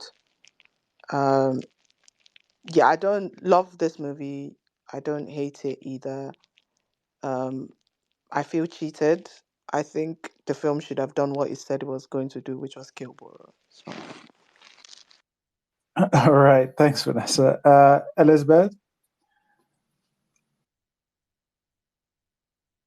Oh, Elizabeth is also good.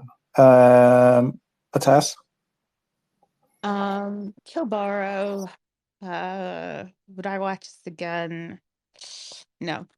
But and I would recommend it, I guess, with caveats. It was interesting enough. They did quite a lot of things right. The casting was really nice. A lot of things felt natural, but I don't know if it's the story or the writing, wasn't necessarily as tight as it should have been.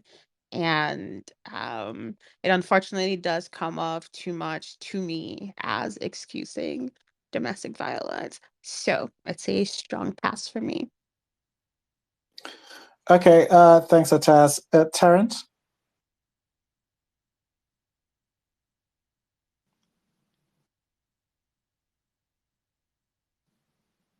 Can people hear Terrence? Is it just me? Nope. Can't hear you, Terrence. Terrence, we can't hear you. Okay. Amadin, Terrence, try going off and coming back on again. Amadin, please give us your summary. Okay. It's a good movie. The negatives or the parts I didn't like did not overshadow the good parts, so I would recommend it. And it's just to know that I've forgotten his name, but someone mentioned about it's a first features project. I think we're about 12, and Kill Boro is the sixth in the series that in 12 movies. So I think they did well giving new directors, new filmmakers that chance. And also the actors too, particularly beloved. I think Elijah can still make some improvements. So it's a good movie. I would recommend it. And the negatives are stuff that can easily be improved upon in subsequent movies, projects, and so on. So I still look forward to Courage Obayuwana's work. Okay. All right. Thanks, Amadin. Pearl?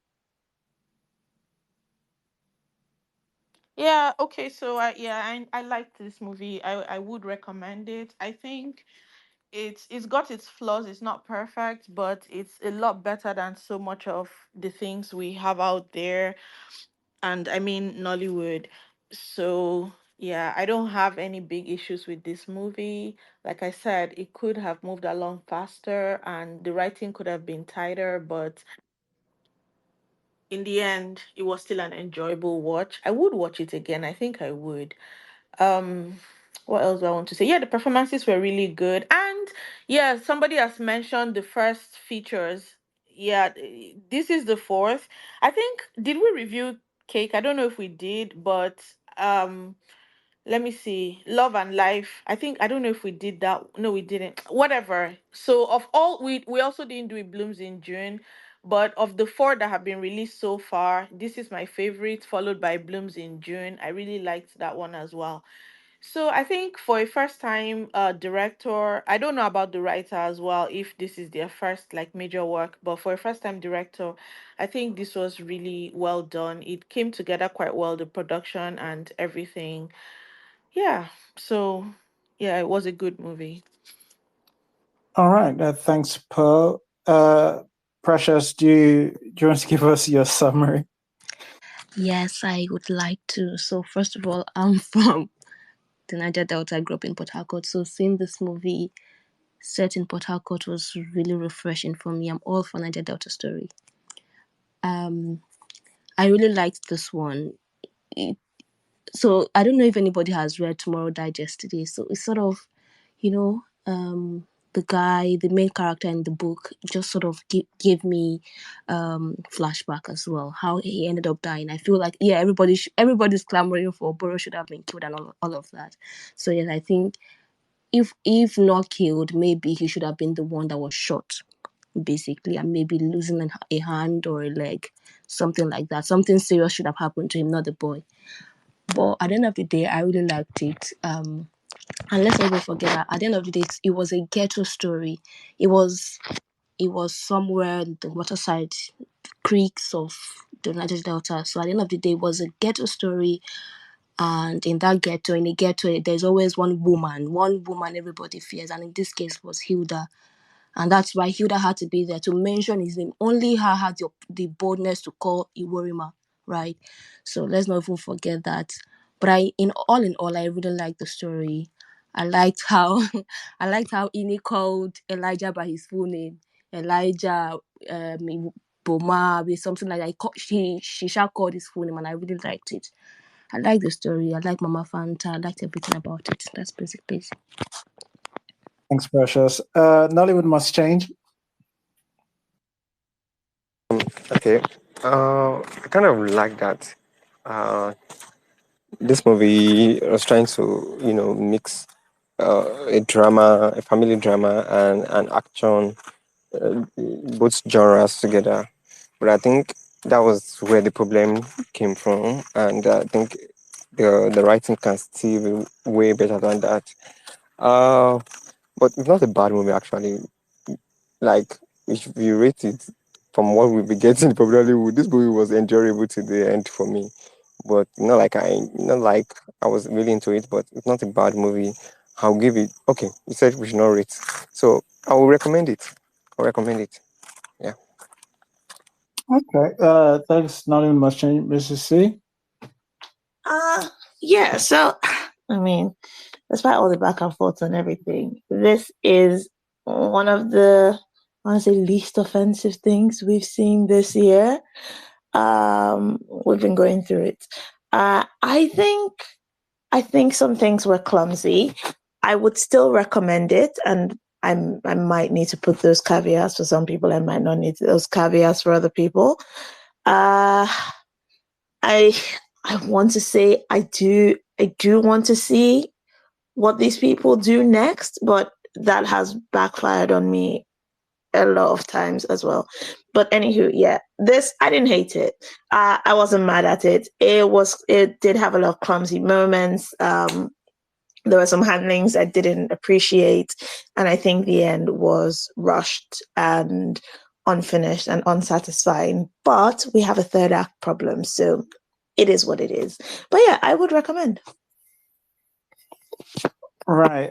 Yeah. This is one where I enjoyed the attempt more than the actual product. I and I don't mean that disparagingly. Actually, a lot of times, it feels like sometimes we've given up on filmmaking, and I mean that in the aspect of just trying interesting new avenues, to whether it be in the script or it be in the cinematography or in the directing. I thought this is a place where I definitely saw people trying to do a lot of that. So that's what I mean. But it seems like a lot of these people are first timers, and there's a lot of there's a lot of rough edges, that that need to be sort of smoothened out as hopefully as their careers go further. I'm not mad at this first start. I would say even though I'm not as upset about the DV use, it's clumsy, and it is part of other. I think it's part of a thing we do in Nollywood, where when we're doing very serious topics, we're not as careful as we need to be with them. So I think when I look at this film, I think maybe it wanted to concentrate potentially on like forgiveness, or a theme of forgiveness, or something, or redemption. And it's fine to do all of those things, but like if you want to do it in the backdrop using DV, it's still worth making sure you do that part right, even if you want to put these other themes on. So yeah, I still enjoyed this watch, but a lot of that enjoyance is the world, and just hearing people who sound a lot different, but to be honest, much more authentic. So who's to say what a new project is? But I'm happy for Priye. I really am, and I hope her next script is even better and gets picked up, gets made on the scale, because like this wasn't a tiny room and parlor film. So I wish them all the best, but there's a way to go still. But yeah, that's my summary. Thanks for everybody. Nice spirited discussion today. We go again next week. Hopefully, maybe it'll be different people's cup of tea. I don't know.